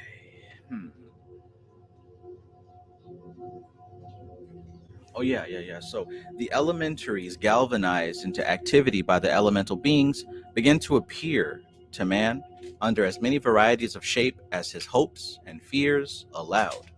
And as his ignorance of things spiritual became denser, these agencies brought in an influx of error, which accelerated his spiritual degeneration. Thus, it will be seen that man's neglect of his duty to the nature spirits is the cause which has launched him into a sea of troubles that has shipwrecked so many generations of his descendants, as we see right now. Famines, plagues, wars, and other catastrophes are not so disconnected with the agency of nature spirits as it might appear to the skeptical mind. It is therefore evident that the world of man exercises a controlling power over this invisible world of elementals, even in the most remote and inaccessible haunts of nature, where we may imagine halcyon days of an innocent bliss, elapsing in poetic peace and beauty. For the more harmless of these irresponsible, evanescent offspring of nature's teeming bosom, they must inevitably, sooner or later, yield up their peaceful sovereignty to the greater monarch, man, who usually comes with a harsh and discordant influence, like the burning sirocco of the desert, like the overwhelming avalanche from the silent peaks of snow, or the earthquake convulsing and tearing to atoms the beauty of gardens, palaces, cities. It is said that elementals die. It is presumable that at such times they die by myriads, when the whole surface of the earth becomes changed from the unavoidable passing away of nature's wildernesses, the peaceful homes of bird and beast, as the improving, commercial, money grasping man, that contradiction of God, that industrious destroyer who lives at war with beauty, peace, and goodness, appears upon the scene. These may be called poetical rhapsodies, yet poetry is, in a mysterious way, closely allied to that hidden truth which has its birth on the soul plane. And the imagination of man is, according to Eliphas Levi, a clairvoyant and magical faculty, the wand of the magician. Imagination is the wand of the magician. I think about that as the bulldozers and construction workers come to tear up the trees and the land and lay down blocks of cement. Elementals die by the dozens, if not the hundreds or even thousands. Massacre. Perhaps in your home you've taken in some elemental refugees. Or maybe the energy is converted on that spot of land so that those businesses can make more money. Perhaps it's all done intentionally. I mean, how many stories have we heard of people building over native burial grounds or African American burial grounds in America? How many times have we seen or heard of businesses and malls being built over ceremonial sites? That energy doesn't go anywhere, it's been converted.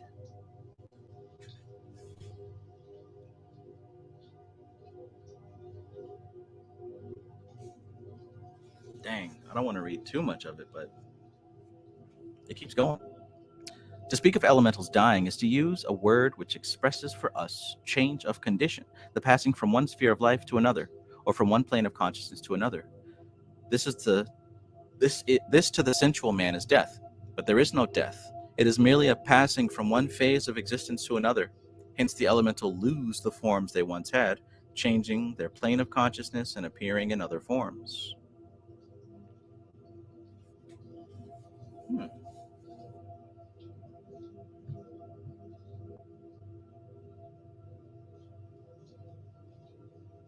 Hmm. I'm gonna check some of the comments before I go too far because I don't want to be scrolling up for days.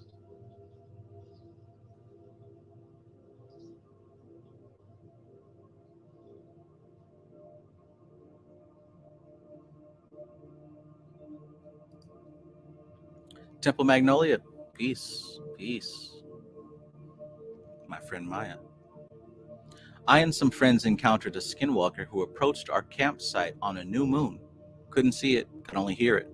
What sounded like a person breathing heavily just out of sight. Yeah. You might have to put them horns of yours to use.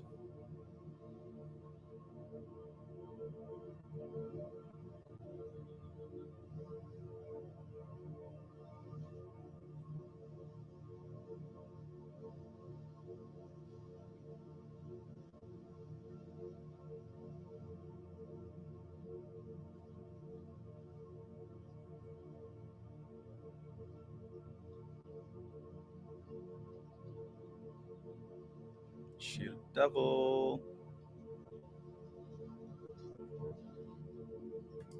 Bank of London is built atop a temple of Mithra. Right? If we know that, you know damn well them folks knew that when they were planning the construction. It's not see, it's funny because like we can't conceive that someone would do that on purpose, so we think it's like some kind of weird accident. No, these folks choose with scrutiny before they invest all that money to build an establishment exactly where they're going to put it. They know what they're doing. They know what they're doing. They might tell you they don't, and you gonna believe it. But yeah, look at that. And there's even more that we don't even know of, right? That's just how this game goes. 6 Days In says the elemental massacres weren't mentioned on the news, or perhaps they weren't framed on the news as a massacre, but as a beautiful thing for the human race. But hey, there were quite a few massacres not mentioned on the news, if I'm not mistaken. Only the ones that were profitable to a certain group of people.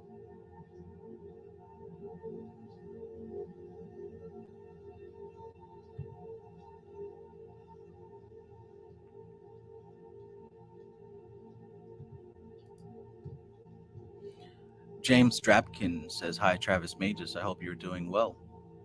I am. Do you know how to evoke demons and ancient gods to the physical realm, where they can materialize and be seen, interacted with, and maybe even touched? Yes.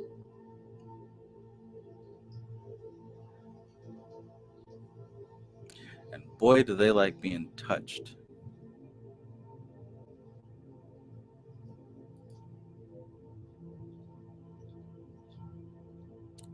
Satan.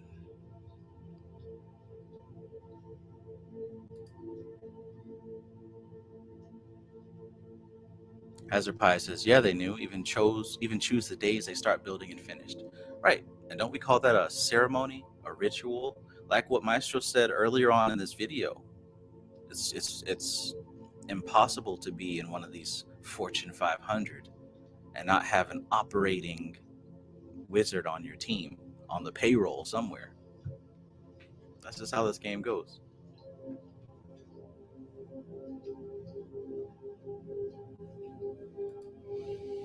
Jay says, "What elementals or negative energies are connected to our traumas, and how important is processing our traumas?" Well, the elemental is the state that you experience. So whatever traumas that you have, whatever state that it puts you into, that's the elemental spirit. That's it right there. How important is processing your trauma? It's important like this. How important is it for you to wash that glass before you pour something to drink in it? And the glass has been sitting in the sink, and somebody did cook some fish and shrimp the previous night. So how important is it for you to wash, not rinse? How important is it for you to wash that glass out before you pour yourself something to drink? Because everything you do is going to be put through the filter of your unhealed traumas. You know that. You're experiencing that now. Everything that you do, especially if it's very related to your unhealed trauma, it's going to be put through the filter of that unhealed trauma.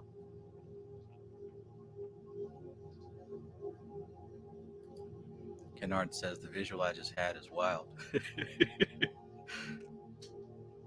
I love you all because you give me so much practice. Like, by the end of this thing, I might be able to compete nationally. The the Centennial Infinite Tsukuyomi competition. I come representing the Magus Society.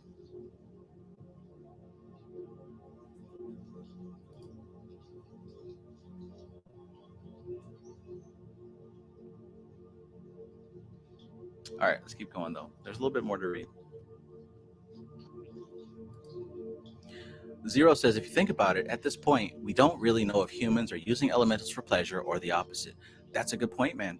That's a great point, right? And I'm of the camp that says that it's both for sure, but there is a large percentage of people that are being used by the forces around them due to their inability to resist temptation.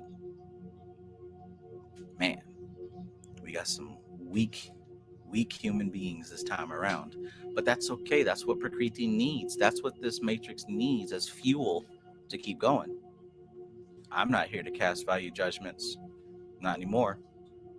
It is what it is. I know the state, and I keep myself where I keep myself.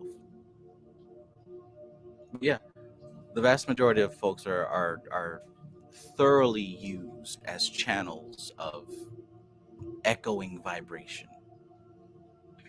By the way, I forgot to mention earlier there was a line here that said, what was it? Beings who could not perceive but only receive impressions projected towards them. And I asked the question, is there anything in this world, in this reality, that you know that operates like that? The answer is yes. Computer systems, artificial intelligence. It is, in my estimation, that this type of life form is indeed an elemental spirit of, we could say, electricity, or an elemental spirit of earth, rocks, and minerals, because every computer that you utilize requires a crystal, doesn't it? Doesn't it require a crystal in order for the motherboard to work? So you think about AI when you're using Chat GPT or your Mid Journey or whatever thing that you experiment with. Those systems don't perceive. They don't perceive. They only receive impressions projected towards them, right? So if you're somebody who's used AI a few times and you know how that dance goes, you give it a command, it gives you something back. It's probably not close to what you wanted, but you continue. You don't just throw one command at AI, you massage the right answer out of AI, right? You throw something in and it gives you something back, and you're like, you got potential. Let's chisel, let's craft, let's shape the right answer out of you. So you keep giving it different commands to get it closer and closer to the perfect thing. And then you have to have the eye of the craftsman to know when you hit the right spot. Because sometimes you can go over the line and throw it way off, right? Working with artificial intelligence is a balancing act. It's like people try to diminish it to put it in a simple mind and say, oh, anybody can do AI. You just throw some words in it and it gives you a picture or it gives you a whatever. Yeah, but when it's done correctly, it actually does take a lot of work, a lot of guidance. And working with elemental spirits is the exact same way. The exact same way. The clarity of your answer is going to be based on the clarity of your command.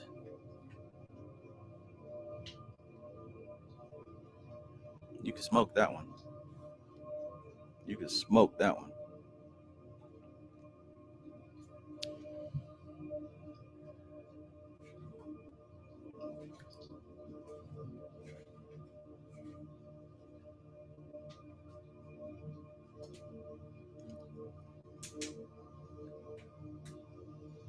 Uh-oh.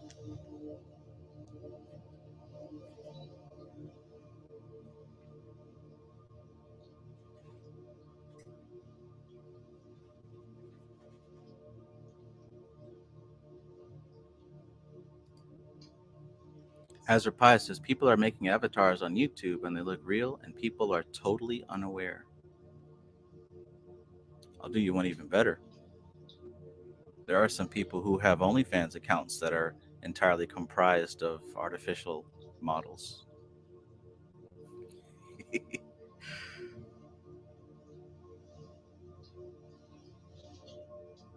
Excellent. James Grabkin says, is it true that demons and ancient gods that once they physically materialize can heal someone of a sickness that cannot be cured by the doctors or medical science, like a neurological disability? Like instantly if the client is face to face with one when it appears and manifests? Yes. True? Yes. Practical today? Depends on the practitioner. Right? Depends on, just like what I said with AI. I don't know if you're a part of this conversation that's happening right now, but just like what I said with the AI, it depends entirely on the user. The program can produce anything that your mind can channel. Can you even can you even perceive a physical encounter? Can you perceive instant healing? Right? There's a reason why some people get healed when they go to church, because they believe that is possible. Do you even believe that these things are possible? You're not, because if you don't believe it, even if you see it, you're going to search for an excuse to reject it. So it isn't about whether it's possible, whether it's true, it's whether or not you've got the capacity to receive that thing. Peace, Zero. Have a good night.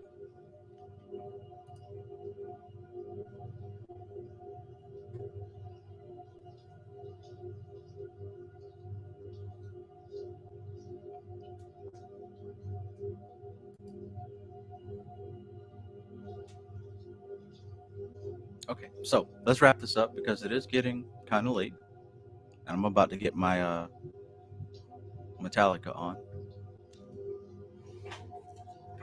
Just a bit more.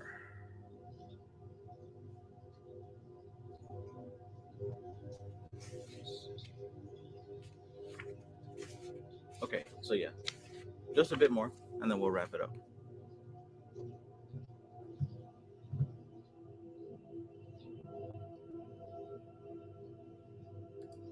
The ecology to perceive such a thing. Right, right. The question isn't whether or not it's possible. The question is it possible for you? And only you can answer that question. Black Wraith. Peace, peace.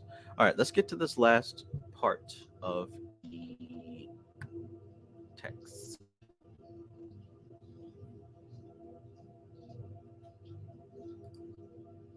Okay, so I knew that this was coming. James Trapkin says, church to me, with all due respect, is BS. My parents forced that stuff down my throat when I was younger, and it did absolutely nothing for me. I believe demons to have power to do wonders. Right? So, and that's why I use church as an example for you specifically, because I sensed that you probably are somebody that's very anti-Christian establishment. You got to be able to see this stuff without these lines of separation, because it's the same thing. I gave the example not because it's about church, but because it's about the capacity to believe and receive, right? Real magic and real results has nothing to do with how you get them. It has everything to do with your perspective. Your perspective. So if you can't take inspiration from somebody, if you can't take inspiration from,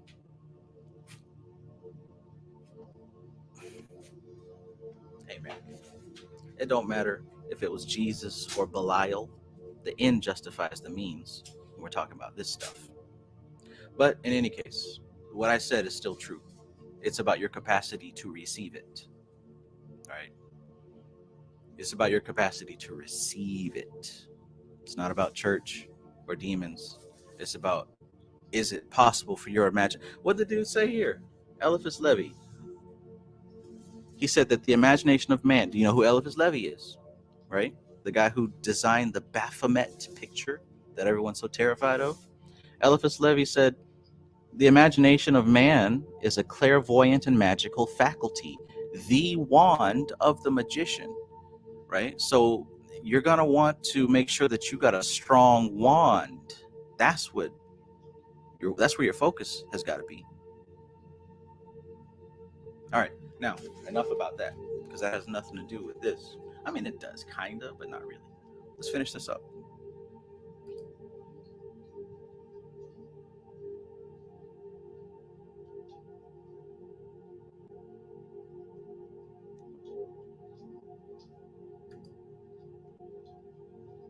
Half a minute. All right, here we go. Here we go.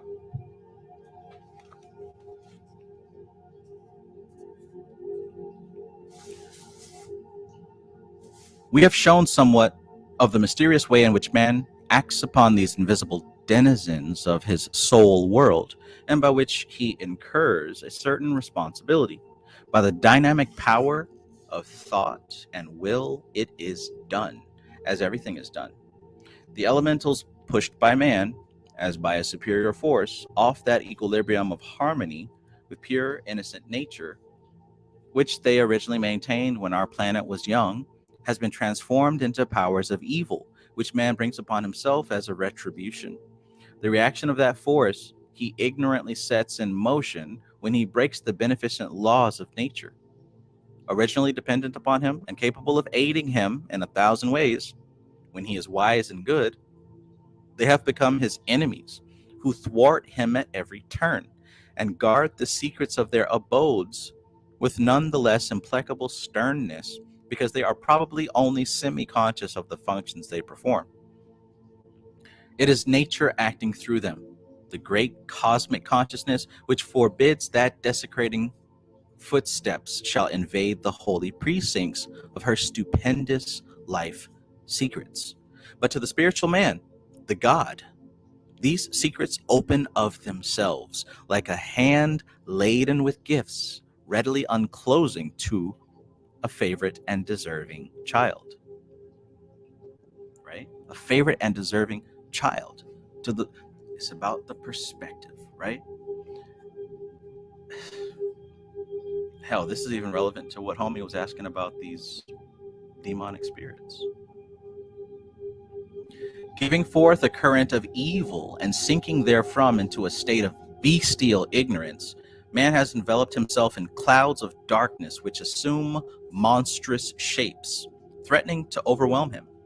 A wicked man is generally a coward, because he lives in a state of perpetual dread of the reactionary effect of the evil forces he has set in motion. These are volumes of elemental forms banded together and swaying like the thunder clouds of a gathering storm. To disperse these, his own spiritual mind must ray forth the light reflected from the source of light, omniscience. In the astral atmospheres of the spiritual man, there are no clouds, and fear is unknown. In the mental world of the innocent and pure, those are only forms of gracious beauty, as lovely as the shapes of nature's innocent embryons, which reveal themselves in the forests, the running streams, the floating breeze, and in the company with the birds and flowers. To the clairvoyant sight of those nature lovers before whom she withdraws her veils, communing with their souls by an intuitional speech which fills them with rapturous admiration. It is not only the learned scientist who may read nature's marvelous revelations, for she whispers them with maternal tenderness into the open ears of babes, where they remain ever safe from desecration, and are cherished as the soul's innocent delights in hours of isolation from the busy, jarring world. Listen to this. The spiritual soul is ever looking beneath nature's material veils for correspondences. For what? The spiritual soul is ever looking beneath nature's material veils for correspondences. Every natural object means something else to such penetrating vision. A vision which begins to be spontaneously exercised by the soul when it has fairly reached that stage of spiritual evolution. And to this silent exploration, many a secret meaning reveals itself by object pictures, which awaken reflection and inquiry as to the why and wherefore. Thus, the spiritual man drinks, as it were, from nature's own hand, the pure waters of an inexhaustible spring. The occult knowledge which feeds his soul and aids in forming for him a beautiful and powerful astral body.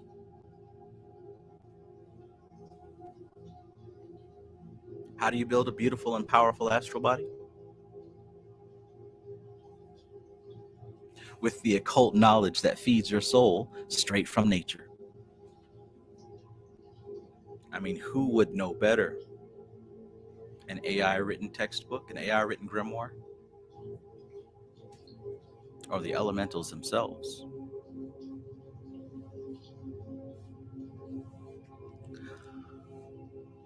And nature becomes invested to his penetrating sight with a beauty she never wore before, and which the clay-blinded eyes of animal man can never behold. Such a man would enter the isolated haunts of the purer nature spirits with gentle footsteps and loving thoughts.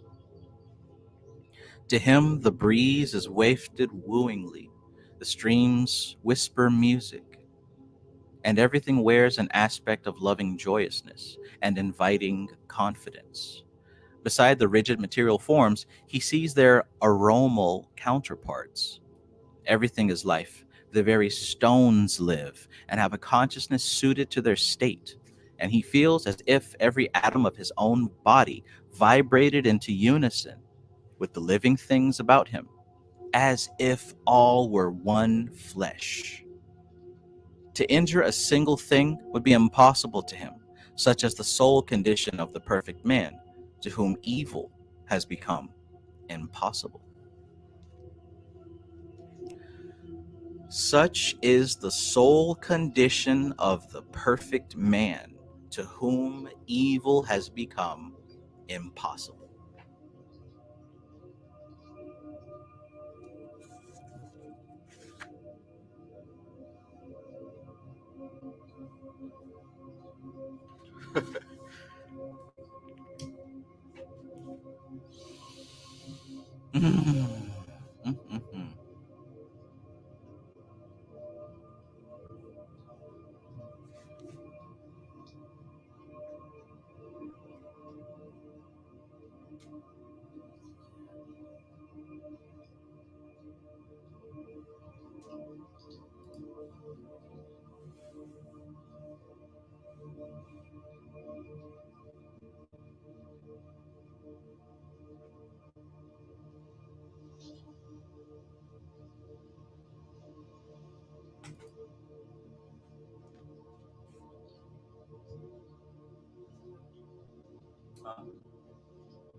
Where is it?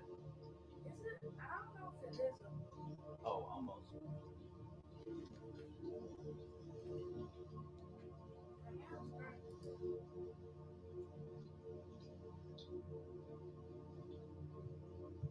All right. So we conclude with just a little bit more. Just a little bit more.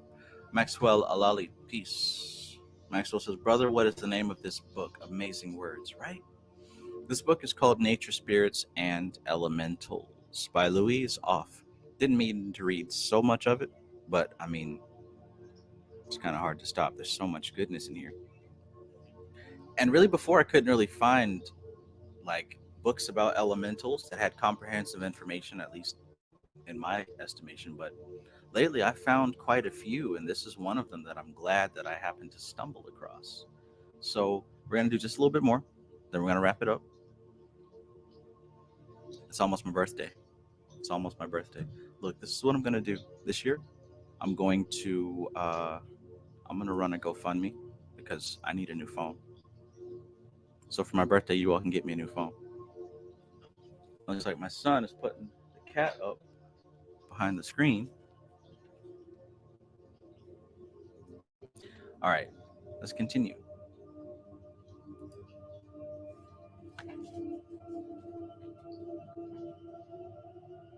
An adept has written, every thought of man, upon being evolved, passes into another world and becomes an active entity by associating itself, coalescing, we might term it, with an elemental.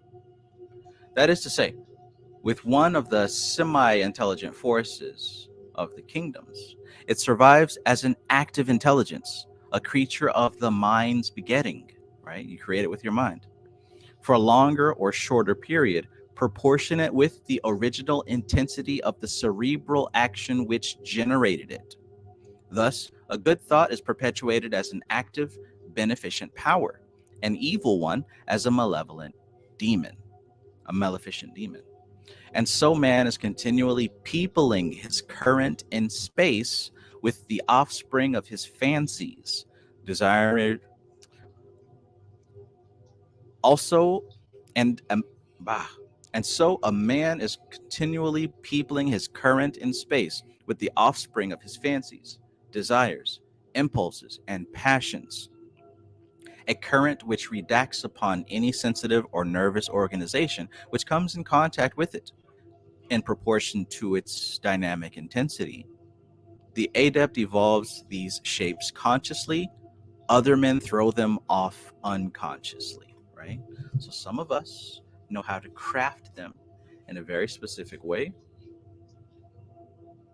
while other people just kind of create emotions and throw these things out, hoping that something's going to stick to the wall. That's the difference.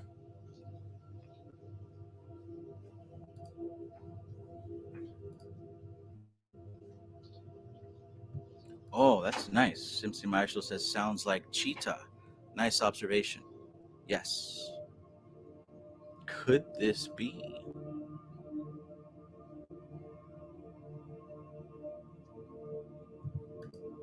Hazard Pi says, a thought form is individual ones. Egregores are shared ones. Yes, absolutely. There's an interesting book about that. I believe it's called Thought Forms and Egregores, maybe. I could grab it. It's right over there, but we're going to finish up with this. All right, last little bit. Last little bit. The adept evolves these shapes consciously. Other men throw them off unconsciously. Now, think about some of the people around you that have these recurring patterns and habits and things that are always happening to them over and over and over again. Why me? Why does it always happen? For better or for worse, right? These are thought forms. These are elementals, right? These are egregores, perhaps. But when, and I've said this before, when you see a pattern happening over and over again, that is an evidence of an elemental spirit. When you see any type of pattern happening over and over and over again, even if it's you waking up every day and immediately going to grab your toothbrush and putting in the same size amount of toothpaste and brushing in the same way, and then going to drink your orange juice immediately after with that toothpaste still in your mouth, whatever the ritual is for you, there's a spirit behind that, an elemental behind that. And this is how it is fed. Now, because it's fed, that doesn't mean it's feeding off you and you're losing something. These are just the medium through which these things exist, the medium through which these things find their existence. They don't have a body in this plane to do their thing, so they use yours. Now, the key is to make sure that this is a mutual exchange. This is also connected to karma, by the way. All right. Therefore, man must be held responsible not only for his outward actions, but his secret thoughts, by which he puts into existence irresponsible entities of more or less maleficent power, if his thoughts be of an evil nature. Now, that's also a clue to what I said a week ago on my live stream about sending spirits through YouTube or whatever. One of the things that I said was that if you got this habit pattern or some type of elemental force that is causing behavior or whatever that you're not really wanting to continue, you can shift it off, you can transmute it, you can give this spirit a different medium through which to express itself.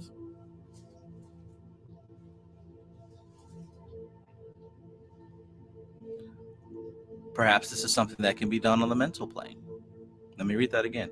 With that in mind, therefore, man must be held responsible not only for his outward actions, but his secret thoughts, by which he puts into existence irresponsible entities of more or less maleficent power, if his thoughts be of an evil nature.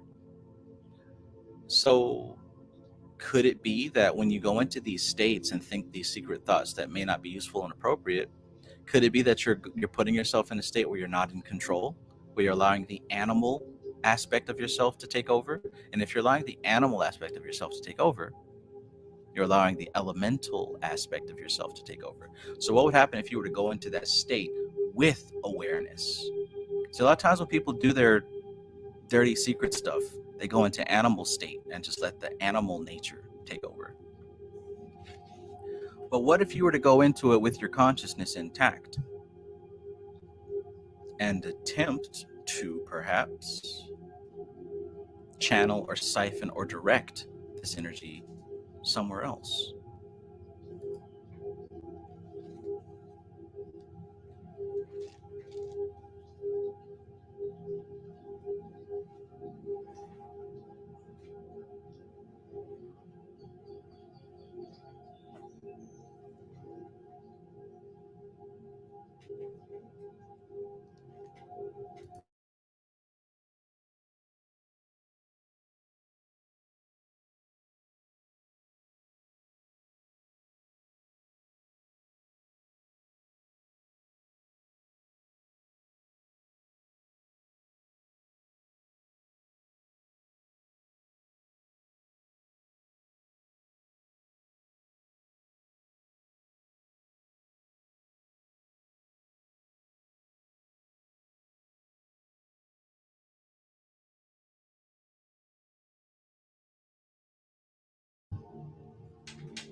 Jeez Louise.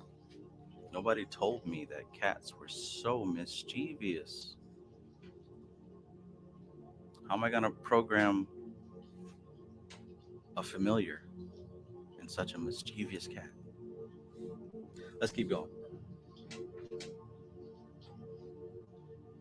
So, these are revelations of a deep and abstruse character. But would they have come at all if man had not reached that stage of evolution when it is necessary he should step up into his spiritual kingdom and rule as a master over his lower self and as a beneficent God over every department of unintelligent nature? We note the closing words of the Adept's letter. The Adept evolves these conscious, other men throw them off unconsciously. In the Adept's soul world, then, the man who has ascended by self-conquest primarily into his spiritual kingdom and who has graduated through years of probation and study in spiritual or occult science, i.e., the white magician, the son of God, the inheritor by spiritual evolution of divinity, there would reign peace, happiness, beauty, order, absolute harmony with nature on the side of good. No discordant note, no deformed astral production to embarrass or obstruct the current of divine magnetism he emanates into space. The delicious, soul purifying, healing, and uplifting aura which radiates from him as from a center of beneficence to the lower world of struggling humanity. The semi-intelligent forces of nature, the innocent nature spirits, would, in such a soul world, find an appropriate and harmonious habitat, clustering in waiting obedience upon the behests of a master whose every thought breath would be as an uplifting life. To such a state and condition of complete harmony with God and nature must the truly perfect spiritual man ascend by evolution. That's the goal. That's the goal. That is the goal to aspire to be in complete harmony with God and nature. One step at a time, of course. One step at a time, of course. Get this book. Get this book. Hell, I would almost do a book read on it. I mean, it's kind of short. Maybe I still could, but I would suggest it if you are interested in this subject, for sure, for sure. Hmm.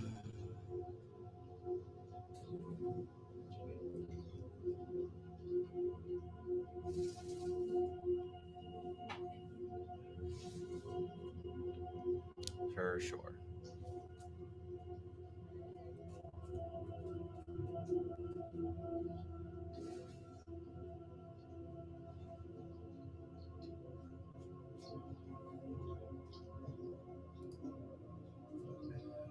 There you go.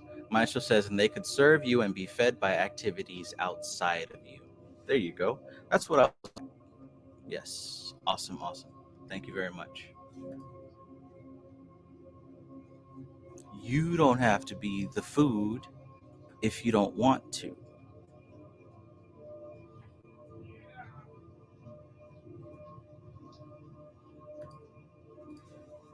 Develop the animal, draw down the divine. Right?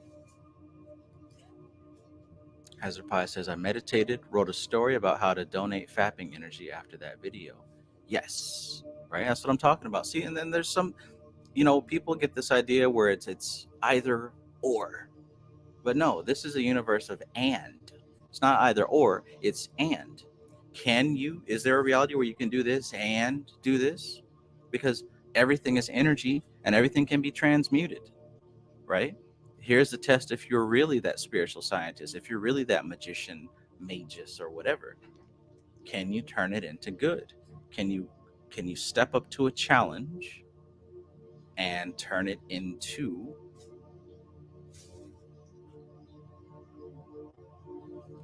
I don't know, a benefit? Excellent work.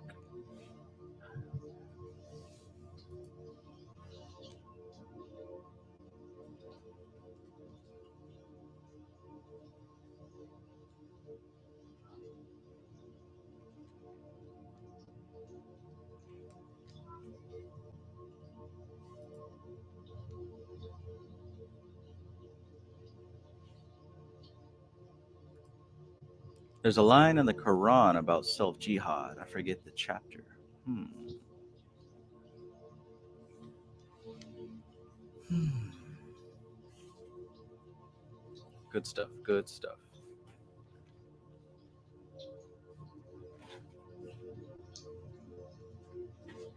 All right.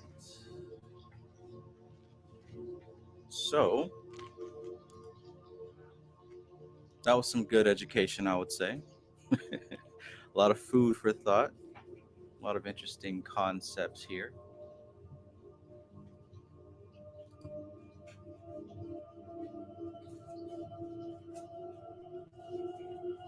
All right. So yeah, it's a short book. It's probably like $5. Maybe if you look at people who purchase this, also purchase that. Maybe through that pipeline, you'll find some other interesting reads. Um, she certainly gives a lot of suggestions here. We are going to be on this subject for a little while. So if you gather some information, I'd love to hear it. And yeah, I think we're ready for it. I speak for myself, I guess. I think I'm ready for it. I know that before, when I heard of and thought of elemental spirits, I'm like, that's like something else. But now I see it's this, right? It's what I've been working on and towards all along. Especially when you talk about any type of evocation. One of the biggest questions I got regarding Goetia is people asking, how do I know if I'm really working with that spirit or if it's an imposter? And through understanding elementals and whatnot, this is a great way to know the answer to that question.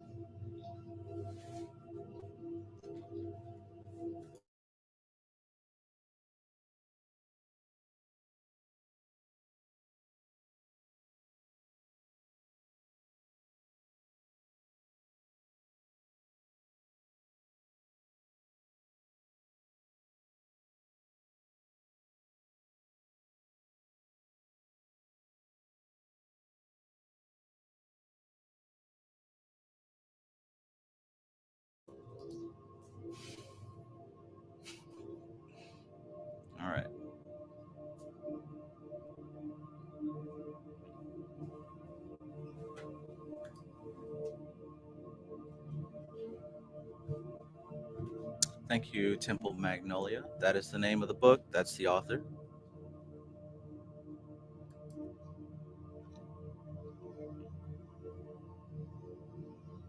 I got you. I got you. Nothing is true. Everything is permitted, right? Temple Magnolia says, I'm so ready for this. I had no idea this is what I've also been working with and on for so many years, my whole life. Right, right. And what I've noticed for me is that things kind of get easier, right? Because when it comes to working with spirits, we believe that you got to go through this deep ceremonial ritual and you've got to go through all these different steps. You want to make sure you're doing it right. And you don't want to offend the spirit and you don't want to do something wrong and all these different things.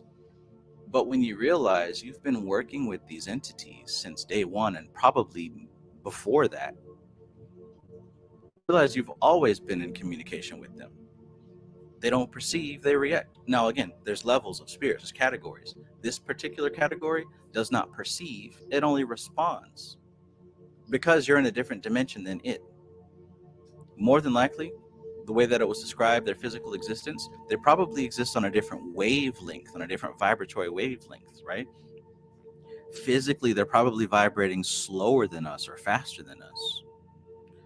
Physically, right? So we're not going to physically see them because they're in a different speed, right? Same place, but different speed.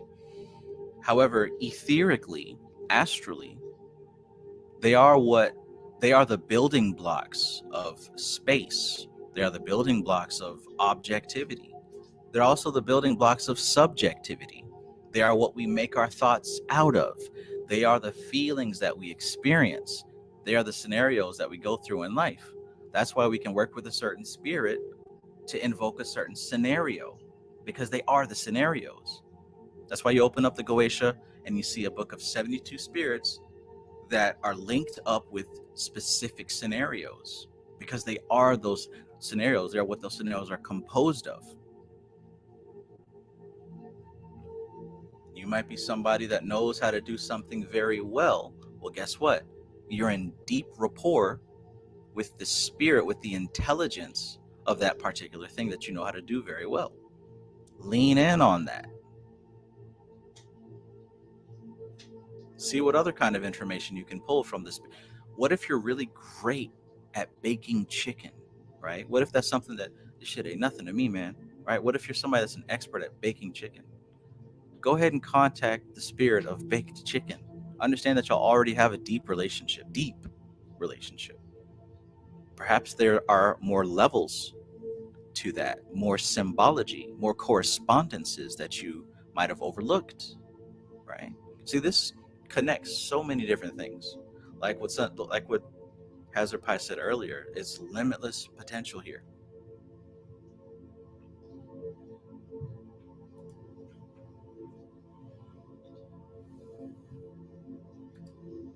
MC Marshall says, by having Cheetah, you by default interact with elementals. Yes. Hell, by having a physical body, by having an ego, an ahamkara.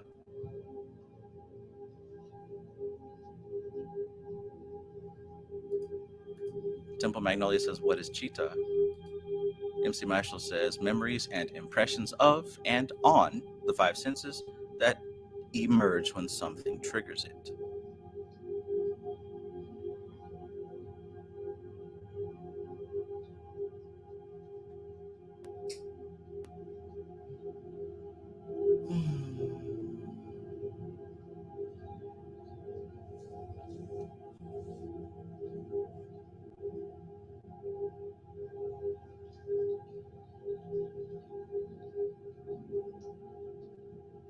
Okay.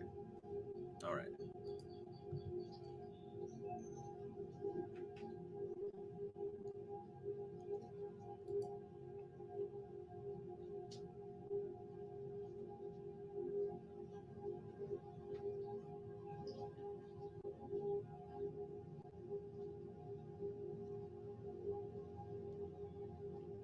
Yeah, with at least the information that you're providing for me, James Drapkin, it sounds like you're already on the right track.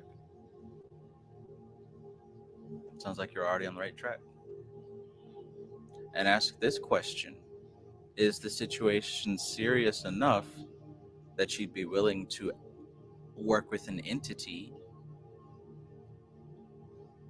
that you probably wouldn't work with otherwise?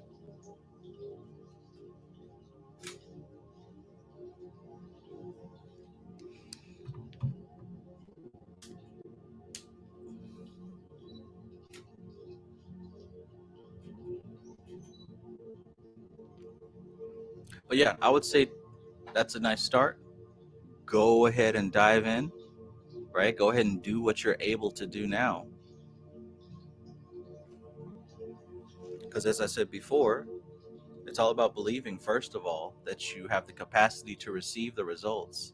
And if you believe that you have the capacity to receive the results, then all you need now is a catalyst to make it happen. And that catalyst just very well may be you actually stepping up and doing the ritual. So take what you have right now, collect what you have right now, and move forward. Move forward. It sounds like so far, based off what you're telling me, you have what you need.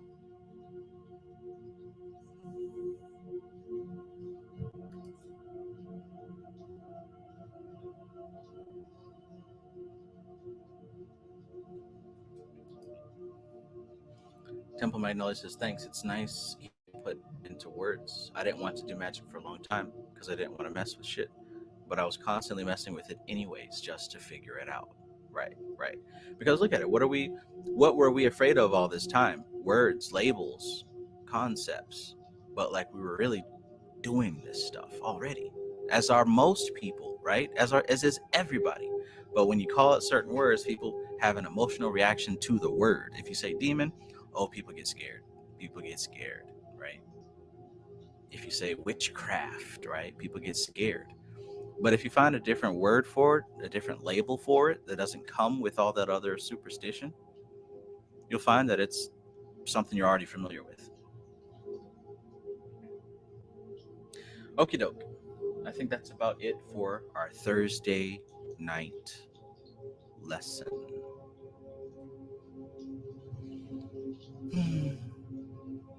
That's a good one. It's a good one. Like I said, we're going to be diving into this a little bit more. And yeah, some more stuff coming. Some more stuff coming. Goetia, elemental spirits, spirit summoning master system 2.0 kind of deal. Perhaps there's a way for me to go back into my spirit summoning class and add some things about elementals now that I have a wider bank of experience to work with. All right. So I appreciate your time.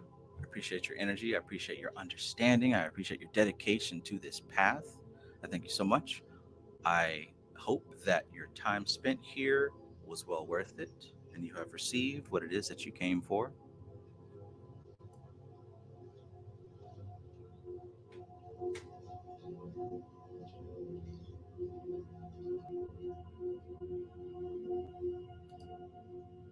Oh, Temple Magnolia says, well, thanks. You're the first I've come across who talks about this stuff.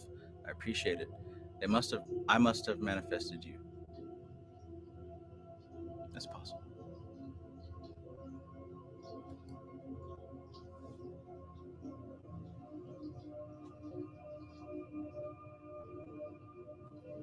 All right, everybody.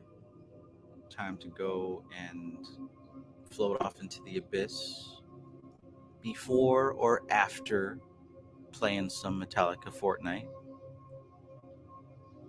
Life is good, isn't it? Isn't it? Life is good, right? When you really put your phone down and leave these chaotic people alone, you can see the beauty of life. You can see the trail of events of everything that you've manifested up until this point, and the fact that you continue to manifest your future, and you understand and realize and confirm that life is good. It's as easy as breathing, it's as easy as blinking, it's as easy as allowing your heart to pump the blood through your body. It's easy to accept with proof and evidence that life is good. Life is good, and you know how to make yourself happy. You know how to give yourself everything you need. You know exactly where to go, what to do, and you don't have to feel anything but positive about it. You feel great about it. You feel confident and secure. You know where you're going, even if you don't. You do. So keep going. Don't give up. Stay on the path. Keep studying, keep practicing, keep dreaming. Hell, have a dream tonight. Talk to your elemental spirit of choice. Connect with an old childhood friend. I'm sure you had an imaginary friend at some point, didn't you? I'm sure that you all used to play every day, right? Perhaps you even took your imaginary friend with you to sleep into dreamland. And I bet you your imaginary friend remembers you. And I bet you your imaginary friend is going to be so excited to meet you again. You'll have all night to catch up on what you have been doing in the meantime. So, have a good night. I love you all. This is TK Trav, aka Travis Magus, here with LVX777. I love you. Peace.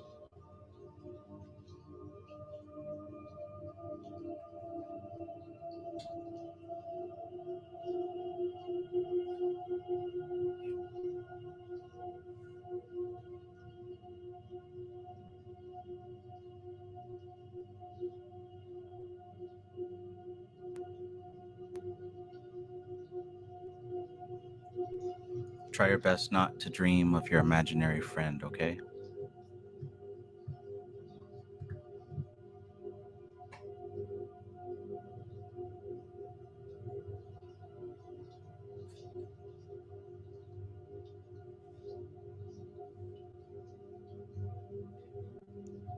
Life is good. You don't have to suffer. You don't have to suffer. You don't have to suffer. Life is good. There are no enemies. Ashley B, peace and greetings, my fellow cyclomate.